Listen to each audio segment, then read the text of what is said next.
Hey everyone, and welcome to the Hype Check Pod. This week we are starting. I don't know what to call it yet. I don't know if it's the month of the spider, or if it's Spider Month, or it's Spidey Spidey month. Lie, Spidey Month. I don't know what it is, but we are starting down our. I'm going to call it probably epic journey through the MCU's version of the standalone Spider-Man film. So we're not going to focus on anything wider MCU. So it's not like we're going to be looking at things like, Civil War, or we're going to look at Infinity War, or any of those things. We're just going to be looking at the standalone John Watt films for Spider-Man. And we are starting off, obviously, with Homecoming. So, represent the Spidey. There's only so many times I can have a T-shirt for a comic book character. I've run out. That's it. There's Batman and Spider-Man. That's all I have. Maybe Cap. I do have a Cap one, actually. Might have to get the Cap one out. So again, everyone, we are looking forward to having this discussion. And I think this one's going to be really quite interesting because it's been obviously a long time since this movie came out. We're almost at a decade. So again, even saying that out loud is kind of funny. It's almost 10 That's years since crazy. the original release of Homecoming. And also it's that MCU version of Peter Parker and Spider-Man, which is a little bit different now. Again, everyone's fans at different time frames of Spider-Man. Again, it depends on where you were in life, how old you were, what kind of fan you were. We've got Maguire, we've got, you know, Andrew Garfield, and obviously Tom Holland Spider-Man. So everyone has their own favorite time period of Spidey.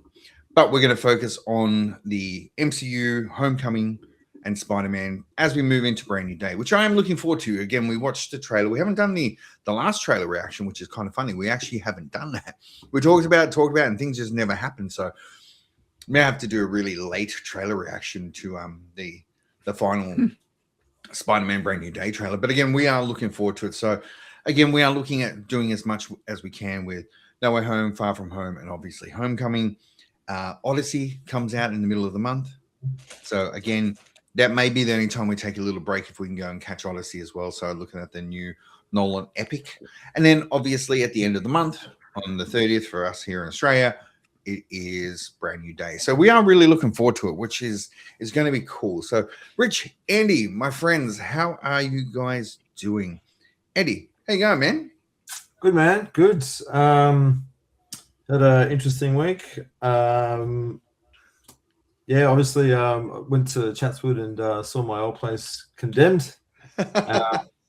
Condemned It's not to really. the It's not really condemned. They're going to put a 400 floor building there instead yeah, of the fourth floor building that you lived in, or yeah. three floors. It was three, wasn't it? Or three or four? It wasn't It's even three, three. Three. three. Yeah. And now it's going to be 200 floors. Oh, But wow. hey, I don't know. And on the same block, straight Ah, up. man. Like even behind my old place, they've just rezoned that whole area, so it's just going to be high rise after high rise after high rise. All but from Help Street, all behind Help Street, all along Anderson Street. So bittersweet. Look forward to seeing it off in style, maybe. A lot of good memories there. A lot of Tomb Raider memories, Dave. A lot of Tomb Raider memories. A lot of sitting there playing video games in the middle of the night, and then your mum would walk home and just go, "These three guys, why they're just sitting at home watching a TV screen." And it was one PlayStation that we were sharing between us too. It wasn't like we all were. It was one controller, one PlayStation. We would play certain stages. So, yeah, Yeah. good times. Yeah. Very, very many good times there as well. Like Yeah. so many years, and again, even for not me, all the other friends in your year, we're talking since primary school that your house was the central hub of people. We could just all hang at Andy's house. So his mum let us just be there. It was great. It's not like everyone was out and about. If anything was happening, we'd just be at Andy's. So that's a Yeah. 6-year gap of friends just being able to sit there from primary school, from Yeah. It's age of, crazy. Yeah, but surprised it lasted this long, considering how much Chatswood's changed. So everything else is a high rise except that street. yeah. It's It just doesn't it's just out of place. It's so out of There's no place. sunshine. There's no sunshine. They can't see the sky because there's just buildings everywhere. That's progress. Yeah, I guess. So yeah, that's yeah. Anyway, I'm all right. No, Rich, how are you, man? How you going? Good. Usual stuff. Watching movies. I actually went to Marsden Park the other day. Funny enough. Went to IKEA. So we were Why? 1 week off, Dave. Oh, you were 1 week off Oh, IKEA. We could all just gone hang out at IKEA, man. I know. We were 1 week off. Nah, we had to just go check out a couple of things, and but other than that, it's actually been just pretty busy with work, all that Yeah. kind of stuff, and getting like my little boy's sick, so we've been isolating like always. Can't visit family where you're sick. But other than that, movies, and more movies. So that's how Nice. it is. No, awesome, man. And I don't know what it is, man. At the moment, it feels like just everything's busy. So I don't know. I don't know why, but it's just been a busy couple of weeks. So again, I haven't watched many movies this week, but I've watched more than I intended to because I just didn't have much time. But I managed to squeeze a couple of things in. But we'll save that for the end of the episode because I think there's something we've all watched this week, or at least since last week, that we all need to talk about, which is something we all have enjoyed, and there's a few more episodes coming. But again, we'll talk about that a little bit later. But let's get into Spider-Man Homecoming, because I think this one's going to be a really interesting conversation. So when we brought this up, obviously we're super hyped for a brand new day. Like, it looks amazing. Like, the original trailer we did a reaction to looks cool, and you know, it's a nice event to go and see an MCU movie at the cinema. So again, looking forward to seeing that. And this one's going to be a little bit larger than normal because there's going to be a lot of partners coming to this one. So if we all get it organized, we'll go and see it with more or less a family of us going to actually enjoy the movie, which is really interesting. And I think a couple of weeks ago, Andy probably shocked everyone with the love of Spider-Man, because I mean, all enjoyed it to a point, right? But again, Andy's like, "Oh, I love the MCU Spider-Man," and it's really like, it's such a weird comment to come out A, from Andy's mouth, but B, like, MCU Spider-Man, which depends who you talk to, is still pretty divisive. And as it's gotten older, I think it's gotten more, I'm not going to say hate, but a lot of people are a lot more picky in regards to how they respond to this movie. Where Really? you're the total opposite. You've just gone, yeah, man, I love the MCU Spider-Man movie. They're fucking awesome. And it's going to be a good, interesting conversation to start with. But I'm not going to start with you. I'm going to start with Rich. I'm going to ask Rich, hey, man, how did you enjoy, non-spoiler, how did you enjoy revisiting, non-spoiler, no spoilers? This is what made it hard. As I was thinking of everything, it's like, it's very hard to do this non-spoilery. So let's try and keep it as much of a non-spoiler as possible. But hey, man, how did you respond? How did you enjoy? How did you like going back to Spider-Man Homecoming? Yeah, it was good. Like, I've watched it. Ooh, well, we do our MCU travels, my wife and I, and watch every single one of them nearly every couple of years. So I tend to watch this more than the rest. So, like, if it makes any sense, because you kind of watch the other ones one at a time and all that kind of stuff. So I really enjoyed it. I did like the introduction of Peter Parker and Spidey from Civil War to this, and where else is, so Homecoming lands in, what does it come after? Civil War? I don't know if it's directly after Civil War. It's a couple after that, isn't it? Yeah, well, what's it since Civil War? It's 4 years, right? Was it 4 years? Or was it 4 years since Avengers? I've got a mental blank. I think it's 4 years. No, I can't, because be 4 years up. It's 4 years after Avengers. Yeah, remember there was a weird timeline thing about it. Yeah, so and we'll talk about that and when we get into the spoiler part. Yeah. But overall, it's great. I do love Tom Holland as Spidey. He does play Peter Parker really, really well. Especially the reintroduction with Homecoming made it a bit different than all the other Spidey movies we've seen, especially like the Tobys and the Garfield Spider-Man's Amazing Spider-Man. So I won't go into any spoilers because I think everything else I want to talk about is spoiler heavy. So that's the hard part. It's hard. Right? Like, it is so hard. Okay, so you're still a fan. You've enjoyed it. When did you watch it? Yeah. When did you watch it? Did you watch it in your MCU rewatch, or have you watched it again like this week? No, I watched it in my MCU rewatch. I still got it fresh in my head, so it's All still right, good. cool. We watched all three, so See, I think that's an interesting way to do it. That's why I'm looking forward to doing it this way for our review, our rewatch, our honest opinions. Like, I'm actually looking forward to trying to watch it, even though it misses bits and pieces, because obviously there's time and story in between all of them. But yeah, I think it's going to be really interesting. Andy, it is the moment, my friend. How did you enjoy watching Spider-Man Homecoming again the second time this year? And it's only July, because I swear you didn't watch it again. Haven't you? Have you watched it twice, or is it just once? Just the one time. Just the one time. Look, I love Spider-Man. It's fucking great. I don't know. Which is so random from you, Andy. It's all around New York, you know, it's a fucking character. I'm not really big as you guys are on the MCU and the whole comic book thing, but Spider-Man's like a classic. Up there with like Batman and X-Men and stuff. And enjoy the MCU version of Spider-Man. I wouldn't rank them any above the other Spider-Man. I think they're all entertaining in their own right, and you know, I'm happy to see the different versions of Spider-Man and how they're portrayed. I think Tom Holland's probably. I will say Tom Holland's probably my favorite Peter Parker / Spider-Man out of the three recent ones. Some of the MCU stuff, I'll take it or leave it. You know, I'm not really. It doesn't bother me that it's connected to the bigger picture of the films. But I enjoy Homecoming. It's not my favorite of the three of the new ones, but it's a great introduction. Yeah, I'll say. Nice. I hate this fucking film. Oh, what the? I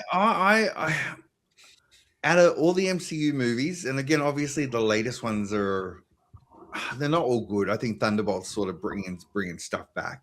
I don't even think Fantastic Four was amazing compared to pre this movie, where they're all decent, like in Phase 2, I guess you'd call it. But I don't hate it, but this one is the Holland Spider-Man movies I don't like, and I've never rewatched half of them. I've watched them maybe once or twice ever, and that's why I was like, this week I was so looking forward to it, because I was like, I know this is a flip, right? Yeah. I would rather watch. Well, that's a lie. I was going to say any Captain America movie, but that's a lie. I would rather watch Winter Soldier. I'd rather watch maybe Iron Man. What's this? Iron Man 1. I don't know, maybe Infinity War or something like that, but it's really hard. But there's something about Holland in these movies that I'm aware I'm watching a British person play an American teenager who's 40. And I'm like, okay, I know you don't sound like that. I know you're a 50-year-old man. And it's like, it's really weird. And again, he wasn't in this one, and I know I'm being funny. I'm not. But I don't know. He would have been in his mid-20s, right? Well, I mean, what? Maguire was 25 in his one, but at least he was like ending high school. Like, you know, he was older. He's Tom Holland or Peter Parker in this movie is 15 years old now. That's not a spoiler. It's just he's a 15-year-old high school student. And I was just like, and I was looking forward to watching it. And when I turned it on, I was just like, it is entertaining, but there's just something missing. And I think this is why the spoiler part of this is going to be really big. And obviously we haven't talked. So you saw the reactions from the guys, because I haven't told them how I felt this week. And it was really hard too, because I put it on Sunday and I watched it and I was fully awake and I did enjoy it. I didn't hate it. And I probably think out of all the times I've watched it, which is very few, maybe 3 or 4 times, maybe this was the 4th time ever in 10 years. Compared to Winter Soldier, which I watch religiously at least twice a year because it's just something I enjoy. But the best MCU movie. Winter Soldier is the best MCU movie, and that's it, right? But and it really is, and I think it's probably the one that they sort of for me, they've reached the peak. I think what they did with Infinity War, what they did with Endgame is amazing for the MCU-ness, the story of it all. Like, it's such a good thing. You know, Thanos over 10 years has been that villain that slowly crept in, and they've talked about him. Everything's been influenced by him, and then it is. But yeah, I mean, I liked certain characters in this movie, and then there's some characters I think are pointless, and I don't know. And this is why I'm really looking forward to watching the next two. Because don't get me wrong, I'm going to watch the next two, and I'm going to see Brand New Day, and I will enjoy it to a point. But I really want to see how the other ones, because I never thought this one was good. Like, this one was always a very average Spidey movie to me. Like, again, maybe I have to revisit the Tobey Maguire ones and Andrew Garfield ones as well, just to see, because in my head, the Raimi ones, especially two is an amazing Spider-Man movie. And Amazing Spider-Man 1 was well done as well. 2, yeah, there's bits, but they're very different versions of Peter Parker. And I think this one I sort of get caught up in it. So yeah, for me, I like I said, I didn't mean I hate it, but I just don't find the MCU version of Spider-Man engaging. And maybe because it's my head is in a different place in regards to how I think Spider-Man is, and that's my opinion, right? It's a personal take on Spider-Man, so everyone can love it. Like, even when you said, you know, you love Spider-Man, Andy, and like in general, just your favorite probably comic book character is Spider-Man, right? You know, it's up there with Batman, and then Batman, Spider-Man. You enjoy the X-Men as well. Yeah. Like, again, classics. Yeah. Like it's very broad for me. I know I should really like this character because, again, it's that popular character, but also the comic books have really good stories. I just don't know if the MCU version of them did those stories well. And again, we're only talking about Homecoming tonight. So, like I said, I am looking forward to watching the next two and then Brand New Day, because two. So what? Far From Home? No, what's the next one? Far From Home and then No Way Home, right? Yeah. So Far From Home is next. I've watched that twice in the 7 years or whatever it is since it's been out, and I hate that one more than this. From my memory of it, I think I don't like Mysterio in it. Like, I don't like those. I haven't watched it. Yeah, it's the lower of the three. You reckon? And that's my favorite. Yeah. Well, no, but that's the thing, right? I started it the other night. So after this one, I sat there and I went, yeah, nothing's changed for me. Like, it's still a decent movie. Is it one of the best comic book movies? No. Is it a great MCU movie? No. Is it a great Spider-Man movie? Not compared to the others. I like them, but I also like the games more than all the movies. So again, take it with a grain of salt how I feel. But then I started Far From Home, and I was just like, the minute you see Mysterio's character in the first 5 minutes of the movie, you're like, oh yeah, I forgot why I hated this movie. It's such a hammy movie. But then again, I need to rewatch it. So for me, yeah, I did enjoy it. I don't love it, but yeah, that's why I said to you guys, this one may go long because I'm not going to agree with a lot, but I might. So again, the way we're going to talk tonight, it may sway me to look at it a different way, which I hope it does, because yeah, I just didn't feel any different when I watched this. It reminded me of the first time I saw it. It was just like, it's just something missing. But that is me. All right. So very differing opinions. So we do the reverse now. Before we start off, what did you rate it? I don't hate it. I don't hate it. It's not The Bride. It's not that fucking piece of shit. I mean, you know, it wasn't a terrible movie. It's a 2.5 for me. Like, I don't. Oh wow. Yeah, but again, for me, a 3 is I enjoy it, right? So the 3 is like a sweet spot for me. If I enjoy the movie, I can sit there and go, I could watch that again. It's a 3. This one, I think I keep forcing myself to watch it to enjoy it like other people do, and I just don't. But it's not that I hate it. So I know I yelled I hate this movie. I don't, but it's not up there for me. But there's good points in it. And again, that's why we need to do the spoiler talk, because all the good points are the things I want to talk about. What I can't do in this because it's spoiler free, right? So it's like, yeah, it was a 2.5, maybe a 3 for me. I haven't done it yet. Like I said, I had to let it sit for an extra day and just go, I really don't know what I would rate it. But how about you, Rich? What would you rate it? What's this one? I haven't looked at it once this week. 4? 4. I did 4. Andy, what? And Andy, you saying were you 4 or 3.5? 3.5? Yeah. And that's awesome for you, though. That's in there. I really enjoyed this Yeah. movie. This movie is not a masterpiece, but it's really enjoyable. I watch it again. So okay. I can live with a 3 then for me. So 3, 3.5, and a 4, which again isn't a bad score by any means. Like usually we do that at the end. So now I've got to rewrite the script for that bit. I was saving it for the end, but it's a good question, Rich, because yeah, like it's not a movie I hate. Like don't get me wrong, but it was just like. Until we do the spoiler talk, I want to try and put my finger on bits and pieces, and then you guys maybe sway me around it, which is what I'm looking for, or even like that different perspective. So, should we just get into it? I know we've done the spoiler-free bit. Should we just get into it? Should we go spoiler heavy? Go spoiler heavy. Spoiler heavy, Go for Gelf, you ready to go spoiler heavy? You happy to do that? Yeah, let's do it. Okay. I love Michael Keaton in this fucking movie. He's awesome. Best villain in the Yeah, MCU he's besides great. Thanos. Like, there's no good villains in the MCU. They're all rubbish. They're no shit except for Thanos. Like, he's well done. But again, they built Thanos over, 27 movies, 75 TV shows, multiple comic books. But again, I think him, and again, am I carrying the baggage of, I like Michael Keaton's Batman. So in there says all these little Batmanisms, or I read a fact that, so when he's in the car and he's threatening Pete at the end, oh shit, here we go, straight to the end. All right, sorry, done it again. Fuck, didn't mean to. So when he's in the car and he's got the gun and he's chatting outside the homecoming, right? Yeah. There's a not a rumor, but there's this story of him. He leans over to Tom Holland and goes, "I'm Batman," in the car.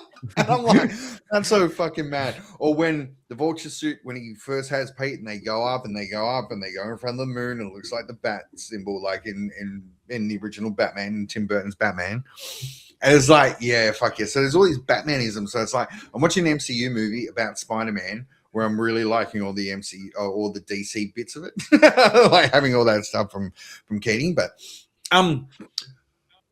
what do you guys reckon around it? Let's go with the villain. Let's start there because it's something that we don't usually get to talk about as quick. But Andy, how did you take this version of Vulture? And again, we're not deep diving into the comic book lore of it, so we won't go that way. We'll just keep it focused on the movie. How do you enjoy Keaton's not Batman, Keaton's Vulture? Yeah, it was good. It's a character that I'm not really familiar with, like a villain. I think I've only come across it once in the game, the recent Spider-Man PlayStation game. That's it. That's my only sort of knowledge of it. So I think Michael Keaton did a great job portraying this Vulture guy. But again, I don't have like a baseline to go on other than the game. Yeah. He's like this underground, parts dealer or something, for all the parts from the first Avengers movie, from that invasion. But yeah, look, he's awesome. Everything Michael Keaton's in just makes the movie better. Yeah, agree. Yeah, and I think he plays this role really well. Rich, what do you recommend? How did you like Keaton in this movie? Yeah, it was good. He's that version of Vulture, which is good in a way that they made this movie. They gave him a backstory straight away. So you gave him a what's the word, a reason to be Vulture. Yeah. There's a lot of so motivation. You knew straight away. Yeah. Yeah. So you knew from the beginning because of his contract of cleaning up New York and all that kind of stuff, and he's got all these government bigwigs that have taken him off the contract, and it's not because he's menacing or anything like that. He wants to cause trouble. He's trying to get money for his family and all that kind of stuff, and it starts from there. And they set him up really well, right? Yeah. So that setup, and it provides you like I do, like I say again, the backstory to it, and then it gives you a reason to not root for him, but at the same time you kind of understand why he's doing what he's doing. and then the twist in halfway through the movie that he's the father. Well, it's not halfway. It's probably we're nearly the right? end. Yeah. It's So the third act. Mm. Yeah, and it was good to have that bit of a twist. I didn't see that coming when I first watched. Oh, I was going to ask Andy. Did you with the first time you saw it? Did you get the? No, and I love the Mr. Egg right before it too. Right, they've got her mother that looks same ethnicity as her. Yeah, I'm not going to say what I'm going to say, but obviously, like when you just see Joaquin as that, it's like, fuck yeah, that's awesome. Yeah. And sorry, Rich, keep going, man. No. And it's and then he's got his crew, his team, and then you got the little Easter eggs. Or not Easter eggs, like who I know who the Shocker is. Yeah. Based out on comics and old, cartoons and all that kind of stuff. And it was kind of strange to see him the way he was, and it was kind of laughable at the same time.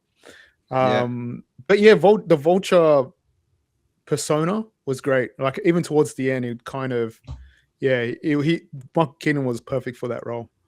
And I like how you said that laid the foundation, right? Like they start the movie there. They start with the villain, which is awesome. They start with Damage Control, Department of Damage Control taking over everything, and he's just a working class guy. He's just put on a bigger crew. They're just cleaning up the wreckage from all this alien invasion that's happened, and they're just trying to support their families and make money, but they're hard workers, right? And again, I think that's been the theme of the last two movies is that not shit kicker, because that sounds bad, but that person that does the dirty work, someone there cleaning up everything. I think they laid that really well, and then they also really showed how he's calm, right, until he snaps. And I love the part where he just punches the damage control person, right? Because it's like, he's pretty calm. He's controlled it. You see the reason, and he just snaps and he just punches him in the head because, of the comment that he made. And it was just like such a good beginning. And then the movie goes downhill. Let's just get shit from there. It's great stuff. Well, I like the fact that that's, as you piece it together after you've seen the reveal, is that there's multiple drawings that Liz has done of the Avengers. So why she's obsessed with Spider-Man later on in the movie, because now that we watch it the second time, the picture that he's holding up showing the Tinkerer is Liz's, right? She's always loved the Avengers and superheroes. There's another one in later on when I think it's when he kills Shocker accidentally. He kills the first Shocker with the particle gun instead of the anti-gravity. There's another picture of Liz's behind where it's just of Hulk. So she's always been obsessed with superheroes as she's gotten older and older, which was really cool. But yeah, it's quite good. Andy, were you going to say something before about this beginning part? No. I'll just probably echo what you guys are saying. Bureaucracy is the enemy here. That's a really good point. I'm going to ask you a question. You can follow on from that one, right? Any question for you? Do we blame Tony Stark for everything? Do you blame Stark for everything that happens in this movie? Because this is my gotcha in this movie. And I think this is the reason I don't like it as much as other MCU films is this is an Iron Man 2.5 or 3.5 or something. It's like the part that takes it away from me for everything is it's an Iron Man movie that doesn't really have Iron Man in it, but it's got his sidekick, and it's like it starts with Peter with the suit. So it's not let me rephrase it. He's not a neighborhood Spider-Man, and he spends the whole movie trying not to be that, to do it at the end. And I think that's probably where it gets me. They've started it. So he's OP to start. He's got a Tony Stark suit. He's always being monitored with, what's all the protocols, like, the baby monitor protocol and the training wheels protocol. The training protocol. But he's OP from the beginning because he's got a Stark Industry suit. So he's not this ground hero which you always go and relate Spider-Man to. We've seen that twice already, like with Tobey Maguire's Spider-Man and then with Garfield's Spider-Man. It's kind of the same. Whereas this is, it's part of a bigger MCU sort of picture. and it's a different take on it. And but it's not too egregious. Like he's still Spider-Man. Obviously, he's still three-piece suit and all that kind of thing.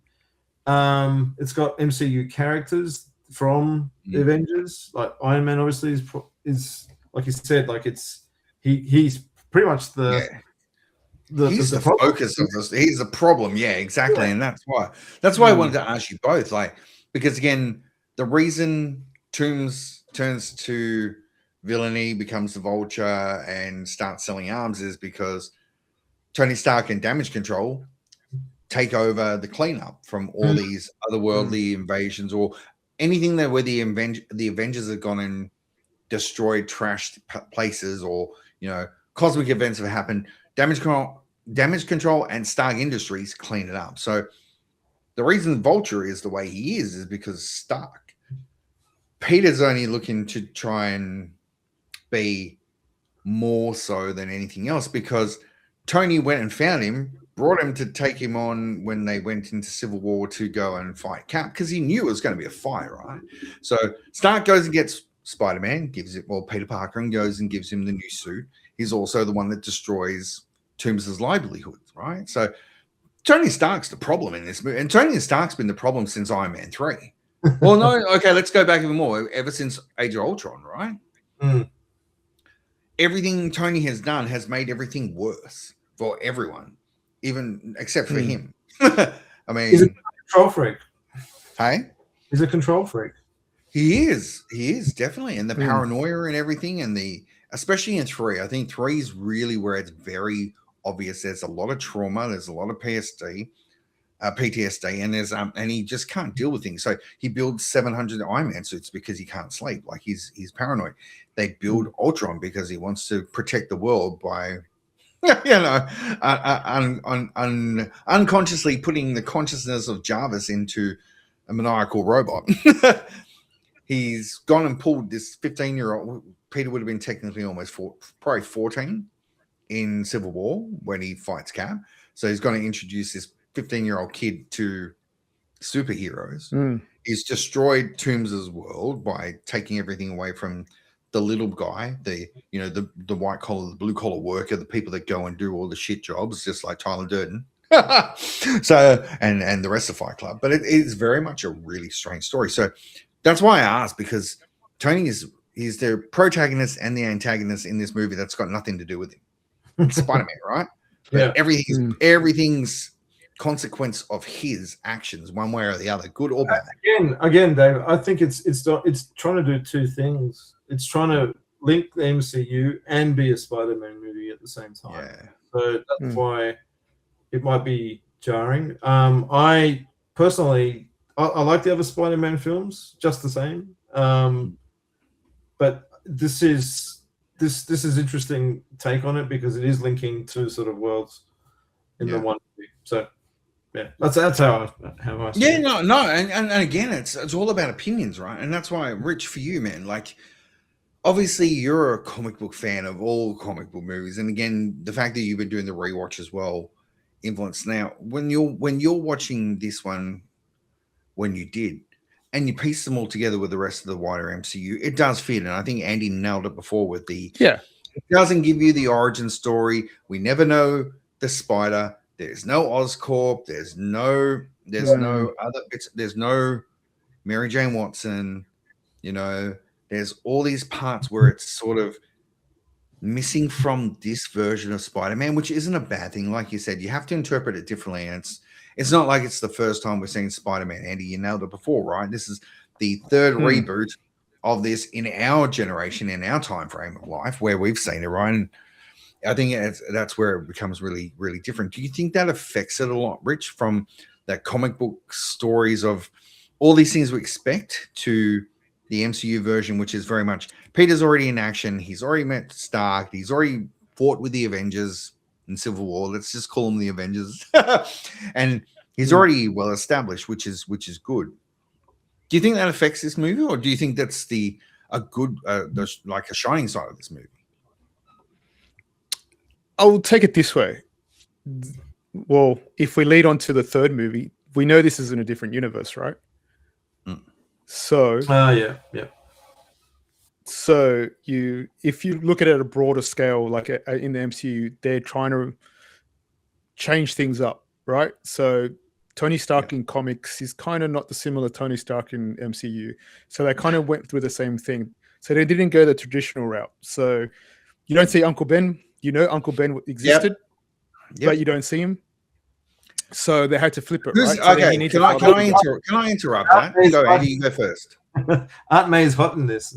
So who would be the ultimate hot partner for Aunt May? That's all I was going to ask. Who would be her Ben? Brad Pitt. Brad Pitt is Ben. Could it be a Clooney? Have the older classical male. Who would it be? You know what would have been funny if Robert Downey Jr. wasn't Iron Man. He'd definitely be Uncle Ben. But the Uncle Ben and Aunt is, I think, in Aunt May. And then Aunt May, yeah. In Garfield's. Yeah, they're younger. They're not not as old. Yeah. He's like a full-on scientist. Yep. Well, that was. Here's another question for you, right? Like in this universe, right? And again, I think it makes heaps of sense. As May's always portrayed as older, right? But it's his father's sister. His father's got to be in his 30s, maybe 40s at the most. She's like 900. How is that his aunt, man? Marissa Tomei really suits that would be the age of a 15-year-old's aunt, right? That she would suit it perfectly. Yeah. Why is May such an old lady? And she's always old. May's never young in the comics. She's always the old lady. But she wouldn't be because it's his father's. Maybe like there's a 20-year age difference. Is maybe. Like it's a different relationship. Yeah, and again, that was a question I was going to ask. Who would be May's Ben? Who would be Ben in this universe? Because we still got a movie coming up. There's questions for Brand New Day that I have. That will they do things in that movie where Spider-Man fans that may take this as not as great or not their Spider-Man? Is it going to be in Brand New Day? Are they going to have things like Ben? Will Ben be in it in some part? Will they show who Ben was? Will they show the Spider? Does Osborn, does Harry, does Oscorp exist? Does this happen in this new movie where everything's changed? Again, we're assuming Sadie Sink's going to be, I guess it's pretty much given out that she's Jean Grey, right? So this will lead on to the mutant saga as well. Like, how could they do it where this different universe has an Oscorp where it's a very different one? Because you expect to have Harry, not Ned, Mary Jane instead of Michelle. Like there's all these differences, right? Great. Like I don't know who Ned is. I don't know if he's in the comic books at all. But Ned, no, he's a villain. He's a villain. He's a villain. So does Ned become a villain in this one in a different world that's changed that no one knows who Peter Parker is? But for the sake of for this movie, Ned's awesome. I like Ned. He's funny. He's actually really funny. He's a good character. The guy in the seat. Yeah, the guy in the chair. Hey, can I ask you a question then? Do you think now again, remember I watched this one night ago. That's why it's more fresh in my head. But you guys remember the movies when you watch them. In the beginning when Ned finds out, so obviously Pete comes through the window, does everything to avoid May, slowly, and then drops. And you forget that he turns. He's looking at the bed. Ned drops the Death Star. If they were as close as you thought they would be, do you think the questions would be as annoying as they are? Like I got shitty at the questions that Ned kept asking because I was like, I get you're asking them, but it was like they dragged that joke out too long with all the questions. Yeah, I know. Do you guys feel the same? Like they don't feel I got in my head why this movie doesn't work for me. No one seems like they actually know each other. Ned and Peter don't seem like friends. Pete's always pissed off at Ned. Like even when Ned does Pete knows Spider-Man. Like it's like he's more pissed off at but but it's like he's more pissed off at someone it's an acquaintance. It's not his best mate. It's not his best friend. Him and Michelle. I don't know how those two got married. Like, good on you guys. There must be love behind the scenes because those two have no chemistry. Zendaya in this movie is shit. She's boring as fuck. And I get that's the way they're trying to portray the character. Yeah, they I were know, trying to I portray. I Yeah, don't like But that. but with him as well, like I don't know how these two fell in love because they're fucking boring couple, man. oh man, Or like they're Yeah. just like there's no chemistry. And again, I get that she is not the main love interest. And again, a great twist. Vulture's daughter is the love interest. It's Liz. You don't know it's her. The whole movie, like the first two acts, are based on his obsession with Liz. You don't really take into the fact that Michelle is MJ. It's like it's well done. Like those parts are good, but it's just like punching well above his weight. I think Liz is which time out of his league. But okay. So there's another question too, because I was thinking this as well. They have no chemistry, and they have 7 lines of dialogue in this movie, and yet somehow they go to homecoming, and she's the organizer. She's a senior. Yeah, there's no chemistry between him and her either. I think that's just Marvel movies, man. But I don't think Tom Holland has chemistry with anyone. He had no chemistry in Uncharted. Like I don't think remember they're trying to portray. Remember, they're trying to portray a science selective school. Yeah, but he's not even scientific in it. You just take for granted that he knows shit. Like there's web fluid that I made. There's one shit like Garfield dumpster diving, always looking for shit. But this is why it gets me, right? So Garfield dumpster diving. Garfield's too cool for school. He's the cool Peter Parker, right? But he's still a loner. But he's still tinkering. He's still pulling VCRs and shit apart. Maguire, same thing. He's the most awkward version of Peter Parker of them, right? Yeah. And that's what Peter Parker is, right? He's awkward. He doesn't fit in. He's a loner. He's always putting things together. Tom Holland doesn't nothing sciencey. Just because he has t-shirts that say science phrases and shit doesn't make him scientific. You see him do one thing web fluid. You don't see him piece things together. Like he's already got Iron Man suit, so you don't see him tinker and make his own web fluid. Like but then you got to sorry, Rich, go, man.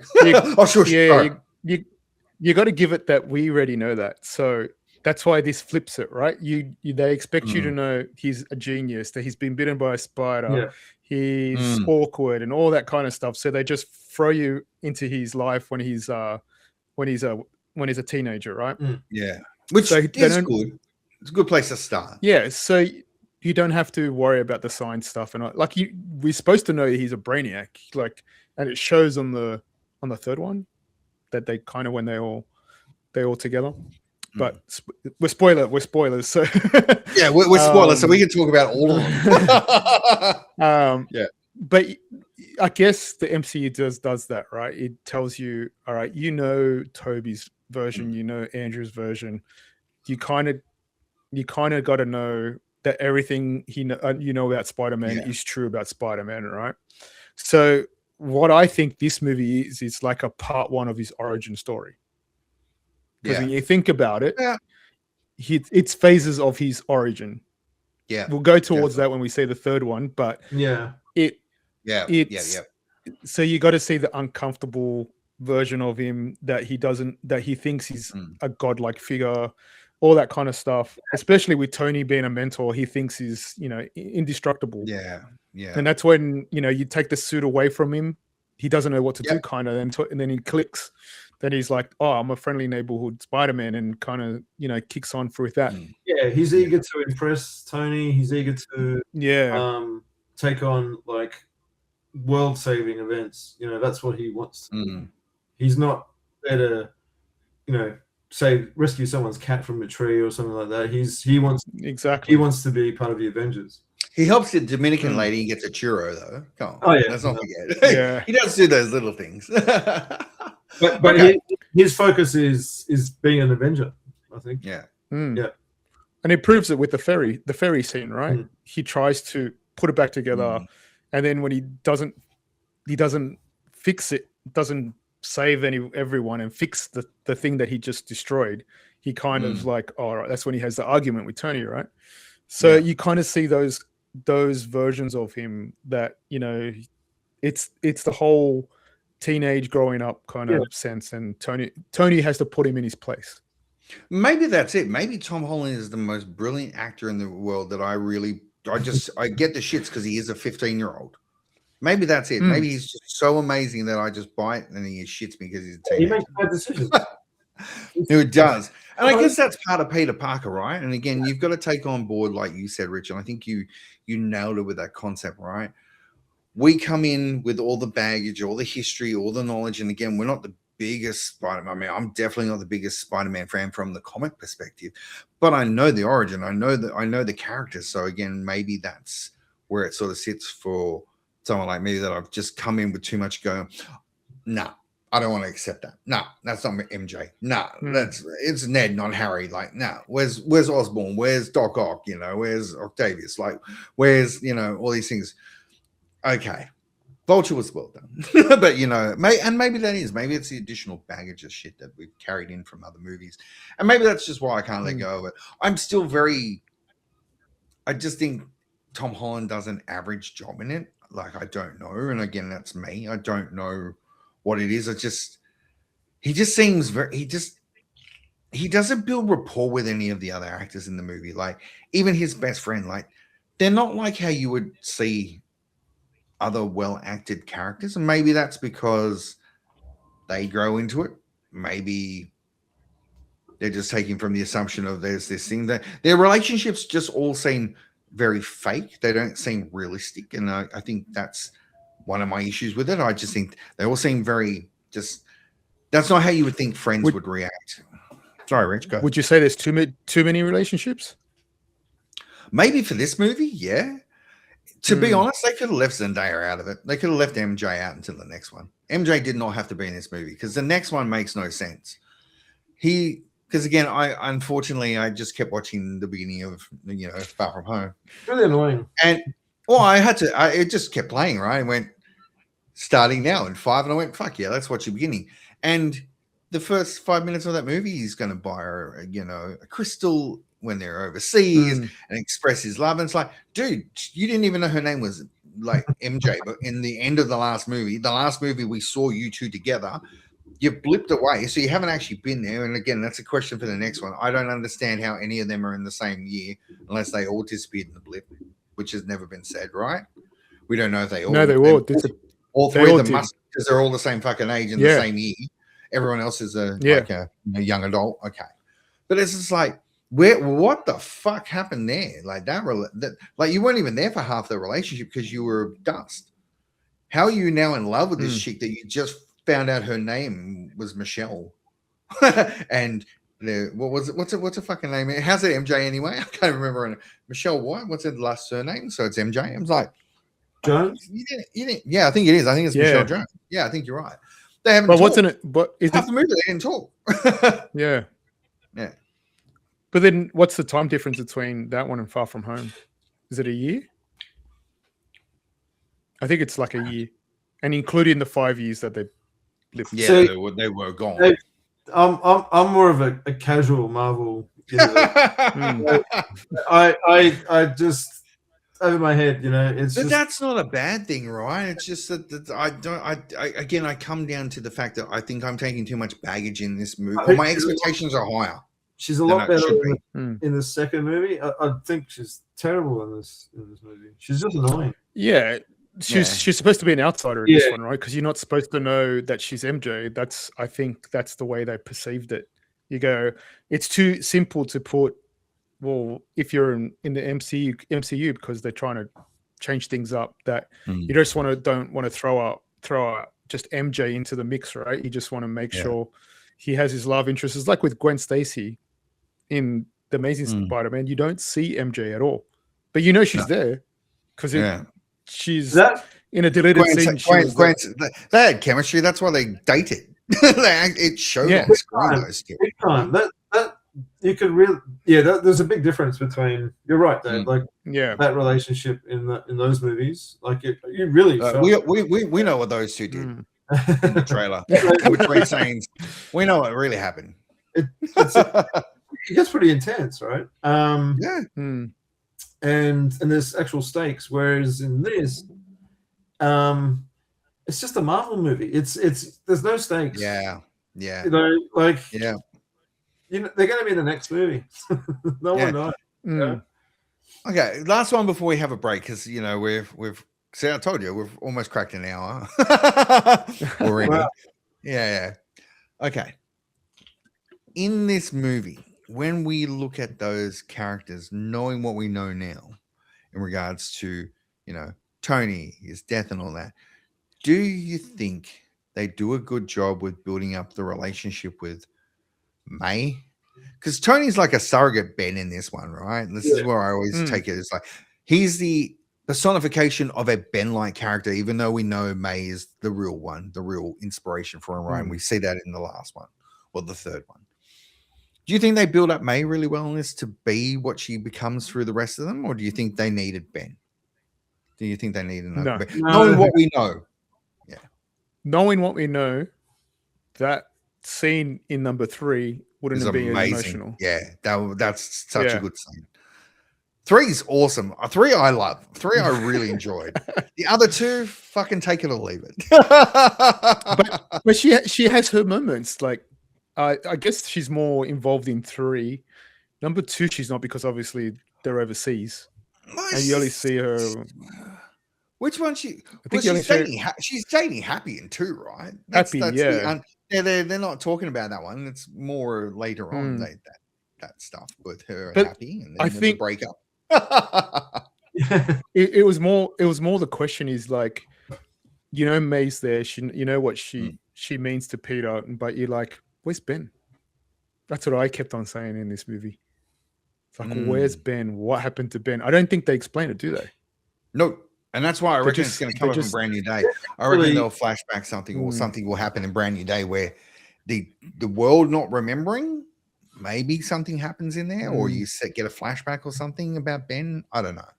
Sorry, Andy. Sorry, I cut you off, man. What were you going to say? I was just going to say, is Ben actually his uncle in this series of movies? Yeah. So they say it's an Easter egg. So one of the Easter eggs is that he's got his bag. So that suitcase that he's taking number 2, he's got Ben's initials on it. Okay. So that's what I know from from the deep dive, the deep abyss of Marvel facts that we go down every week. All right, one last one. Who do you reckon out of this whole movie actually got to fuck May? Because she gets picked up in every scene, man. Like, seriously. Yeah. All right, this is because Pepper's about to get married. So, Tony thought about it. Do you reckon it was the sandwich shop owner? Do you reckon it was the young man at the Thai restaurant? Who do you actually think? How funny is that scene though? It's on their house. Why? Why is it on their house? Because you're hot. But it's happy. It's happy in the end. Right? She has the relationship with him, and it's happy. Happy wins out of everyone in New York City. All right, everyone. Rich, you took a deep breath like you were going to say something, man, and I caught it. What were you going to say? Oh, okay. No, I was going to chuck a break in, but if you wanted to say something before we go, I had to end it on a light note before we go and have a break. All right, everyone, we're going to take a really quick break. Obviously, it will be an ad break for all of you. Don't go too far. We will be back right after it. So stay there. And again, now we'll start to deep dive more of the plot, because obviously we've gone around everything. And again, this is why I was saying to you guys, I think this is going to be long, because we've talked about bits and pieces and there's still so many things we haven't talked about. So after the break, we're going to keep going. So everyone, we will see you in a couple of minutes. Be right back. See you. Hey, everyone. Just a little bit about us. We're the Hype Check Pod.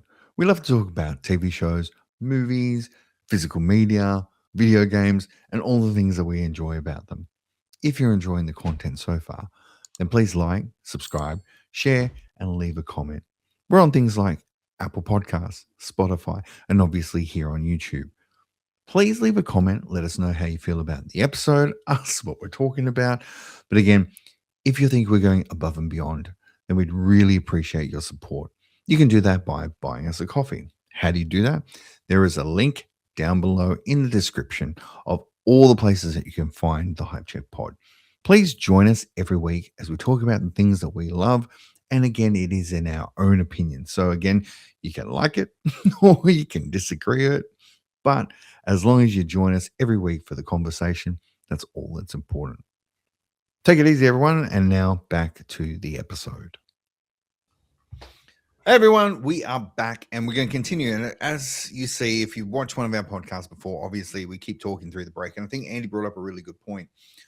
And I disagree with the point. That's why I thought we'd start with it. I don't think there's enough quips in this movie. I don't think he's a smartass. Like, I think Garfield did the best smartass Spider-Man.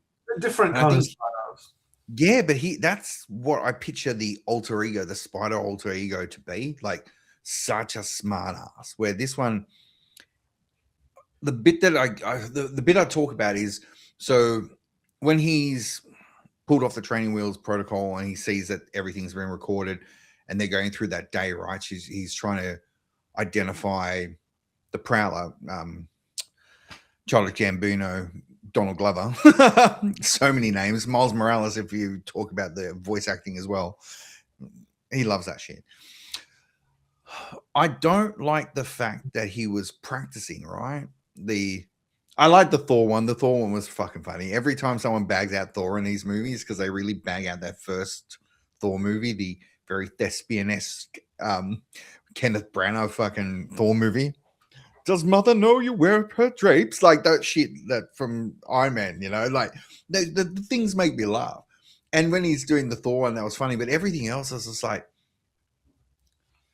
I never imagine, and it could be me, that's what, when Peter puts it on, the inhibitions are gone. That's when he's the quip master, like all the lines, all the smart ass comments, right? Where this one, it's Peter practicing. And again, he is supposed to be 15 years of age. And again, he's a kid, and I get that. But it's just like, those bits were kind of funny, but it was like, it kind of takes away from what, again, my opinion of Spider-Man. It's when the mask's on is when he's lets loose this other persona, right? And Andy, you were saying in the break that there were all the quips in here, but they were very Marvel-esque quips. Like, do you guys think there were enough quips in this? Do you think he was that smarter, or do you think he's coming into his own? Are we starting up going, he's still a very raw Peter Parker Spider-Man? Raw, coming into his own. He's quipping against his suit, you know, he's quipping with everybody. He's just a different smartass. Like, whereas Garfield was more like bit, you know, he was a cool smartass. He's a cocky smartass. Yeah. Whereas Holland is unsure. He's you know, he's trying to impress everybody. Yeah, I don't know. I think the quips are different. Like it's very, for me, it's very MCU-ish because he's you know, the suit talking to him is very like from Iron Man. Yeah. So he's just it's just an MCU thing, I think, in my opinion. Rich, what do you reckon, man? Sorry, as you take a mouthful. Sorry, man. What do you reckon? Do you think he's quippy, not quippy enough? Do you think he suits the... And again, it could be, like we said, the age, right? I think you nailed it too before, Andy. He's coming into his own, right? So, again, am I putting too much pressure on the character from my knowledge? Limited as it is. It's not. I'm not an aficionado on fucking Spider-Man, but am I putting too much pressure on him being funnier? Which, again, I think I agree with you guys. I think as the movies go on, they get better. Rich, do you reckon there's enough quips? Do you think he suits this time period in this Peter Parker's life? Do you think this is where the character would be at 15, really just coming into his own? He's just fought Cap and, you know, Black Panther he's fought you know, Bucky and and all these people, Wanda, etc. Where it's just like he's sort of been shit around the house, shit around his local environment to then being thrust overseas, fighting the Avengers and going from there. What do you reckon, man? Oh, you're muted, Rich. I can't hear you. Or can I not? Can you hear me? Now you can hear me? Yeah, man. Yeah, I guess it's... Yeah, I agree. It's pretty right for the movie, the age that he's in, right? Because the only thing... Like he has his comebacks, he has his, you know, little jokes in there and there. Especially, I think it's the ATM robbery scene as well. When he starts fighting the fake Avengers. That kind of sense. And when he has the back and forth with when he's making the guy making his sandwich.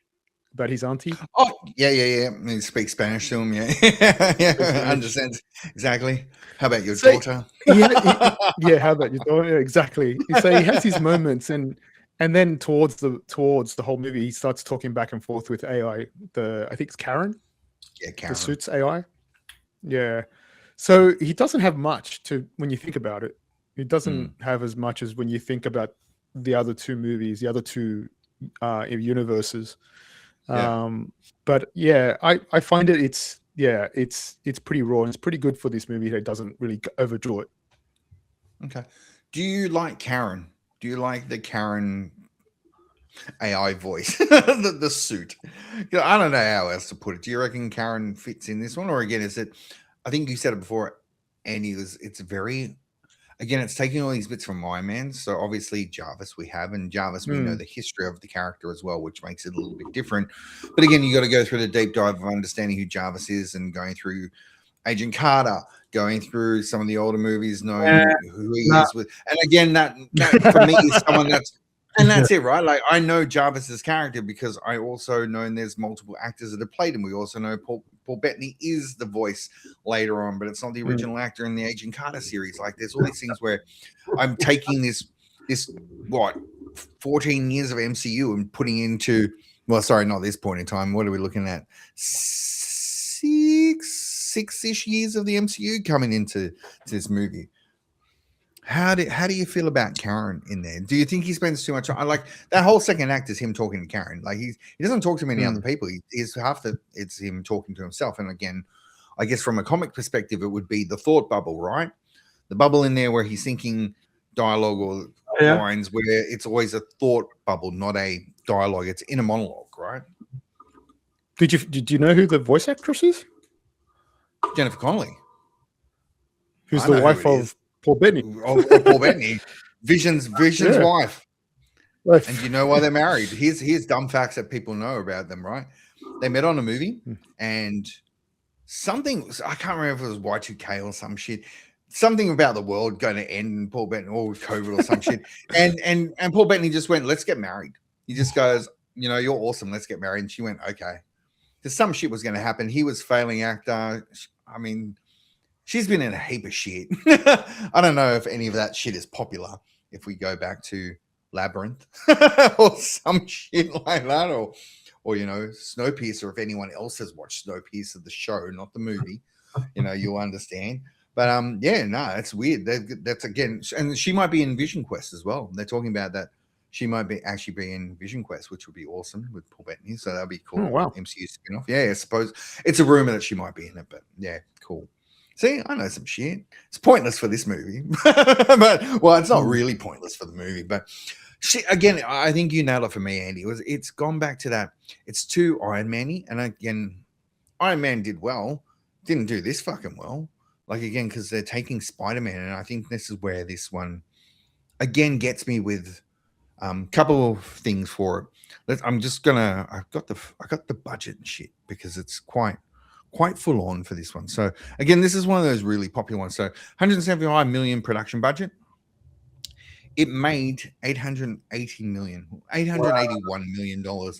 So global and domestic, right? So it was huge. And again, a lot of people have this take on this movie that it's really good and faithful, and I'm like, it's not faithful to shit. Like nothing is the same in that one. But no, that's why I done twice, and the second time with Garfield, it's just diminishing. Well, that's it. This is the what happens when Garfield's Amazing Spider-Man 2 bombed.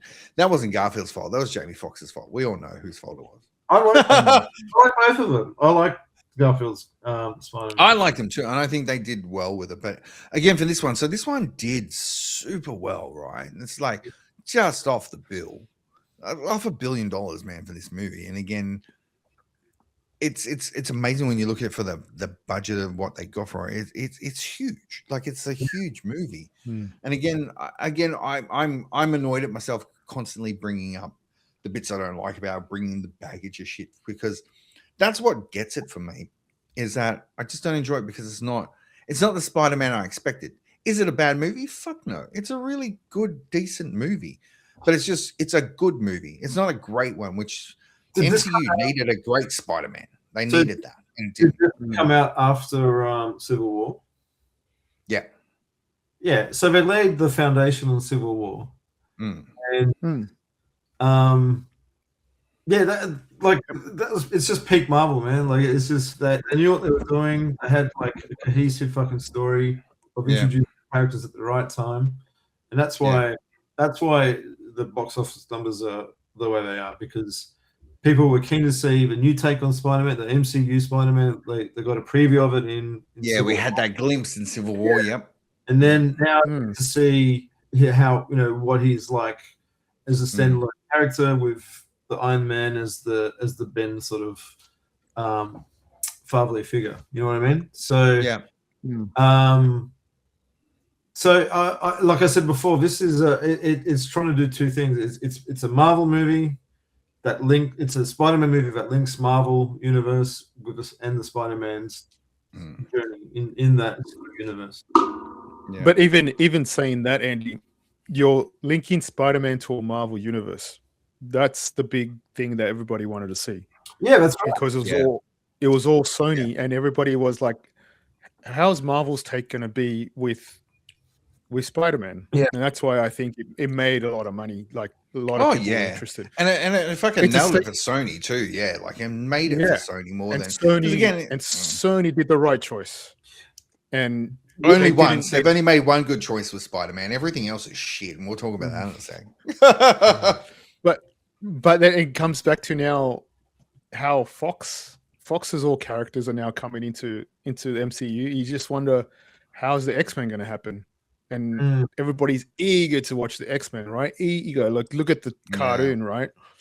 Look at how much buzz and hype it's getting, and it's just that, like, imagine how much the movie's going to get as soon as that. If she's Jean Grey, if they do it well, if Sadie Sink is Jean Grey, she could be Gwen Stacy. You don't know. There could be anyone. But how they bring it into Doomsday, it's going to be like this with Spider-Man with Civil War. They're going to glimpse it. You're going to see it, and then you're going to give us a movie. Yeah. I'm not expecting a dark Wolverine standalone story. I'm expecting a Marvel-ish Wolverine story. Five foot Wolverine. No, it won't be Cavill unless Cavill's on his knees the whole movie. And Marvel just, what's the darkest Marvel movie that you can think of? Like one where Doctor Strange. Not much. Doctor Strange, maybe the second one. That's the darkest one because Wanda goes nuts and starts killing everyone. But that's it. That's really as dark as it gets, right? They've completely fumbled Blade. They don't know what to do with it. Yeah. Blade's never going to happen. It's never going to happen unless it's Wesley. They had the perfect guy to be Blade. They fucked it. They've completely fucked it because I don't think they know what to do. And it's hard not to. They got source material. But they won't do it because it's fucking Disney, and they won't do like DC's doing. Violence. They're not going to do a body. They're not going to do a body horror like Clayface. Like they're not going to do an R-rated movie because it's Disney, and they don't want it because they're like, even though Bloodsport, Deadpool and Wolverine did well, right?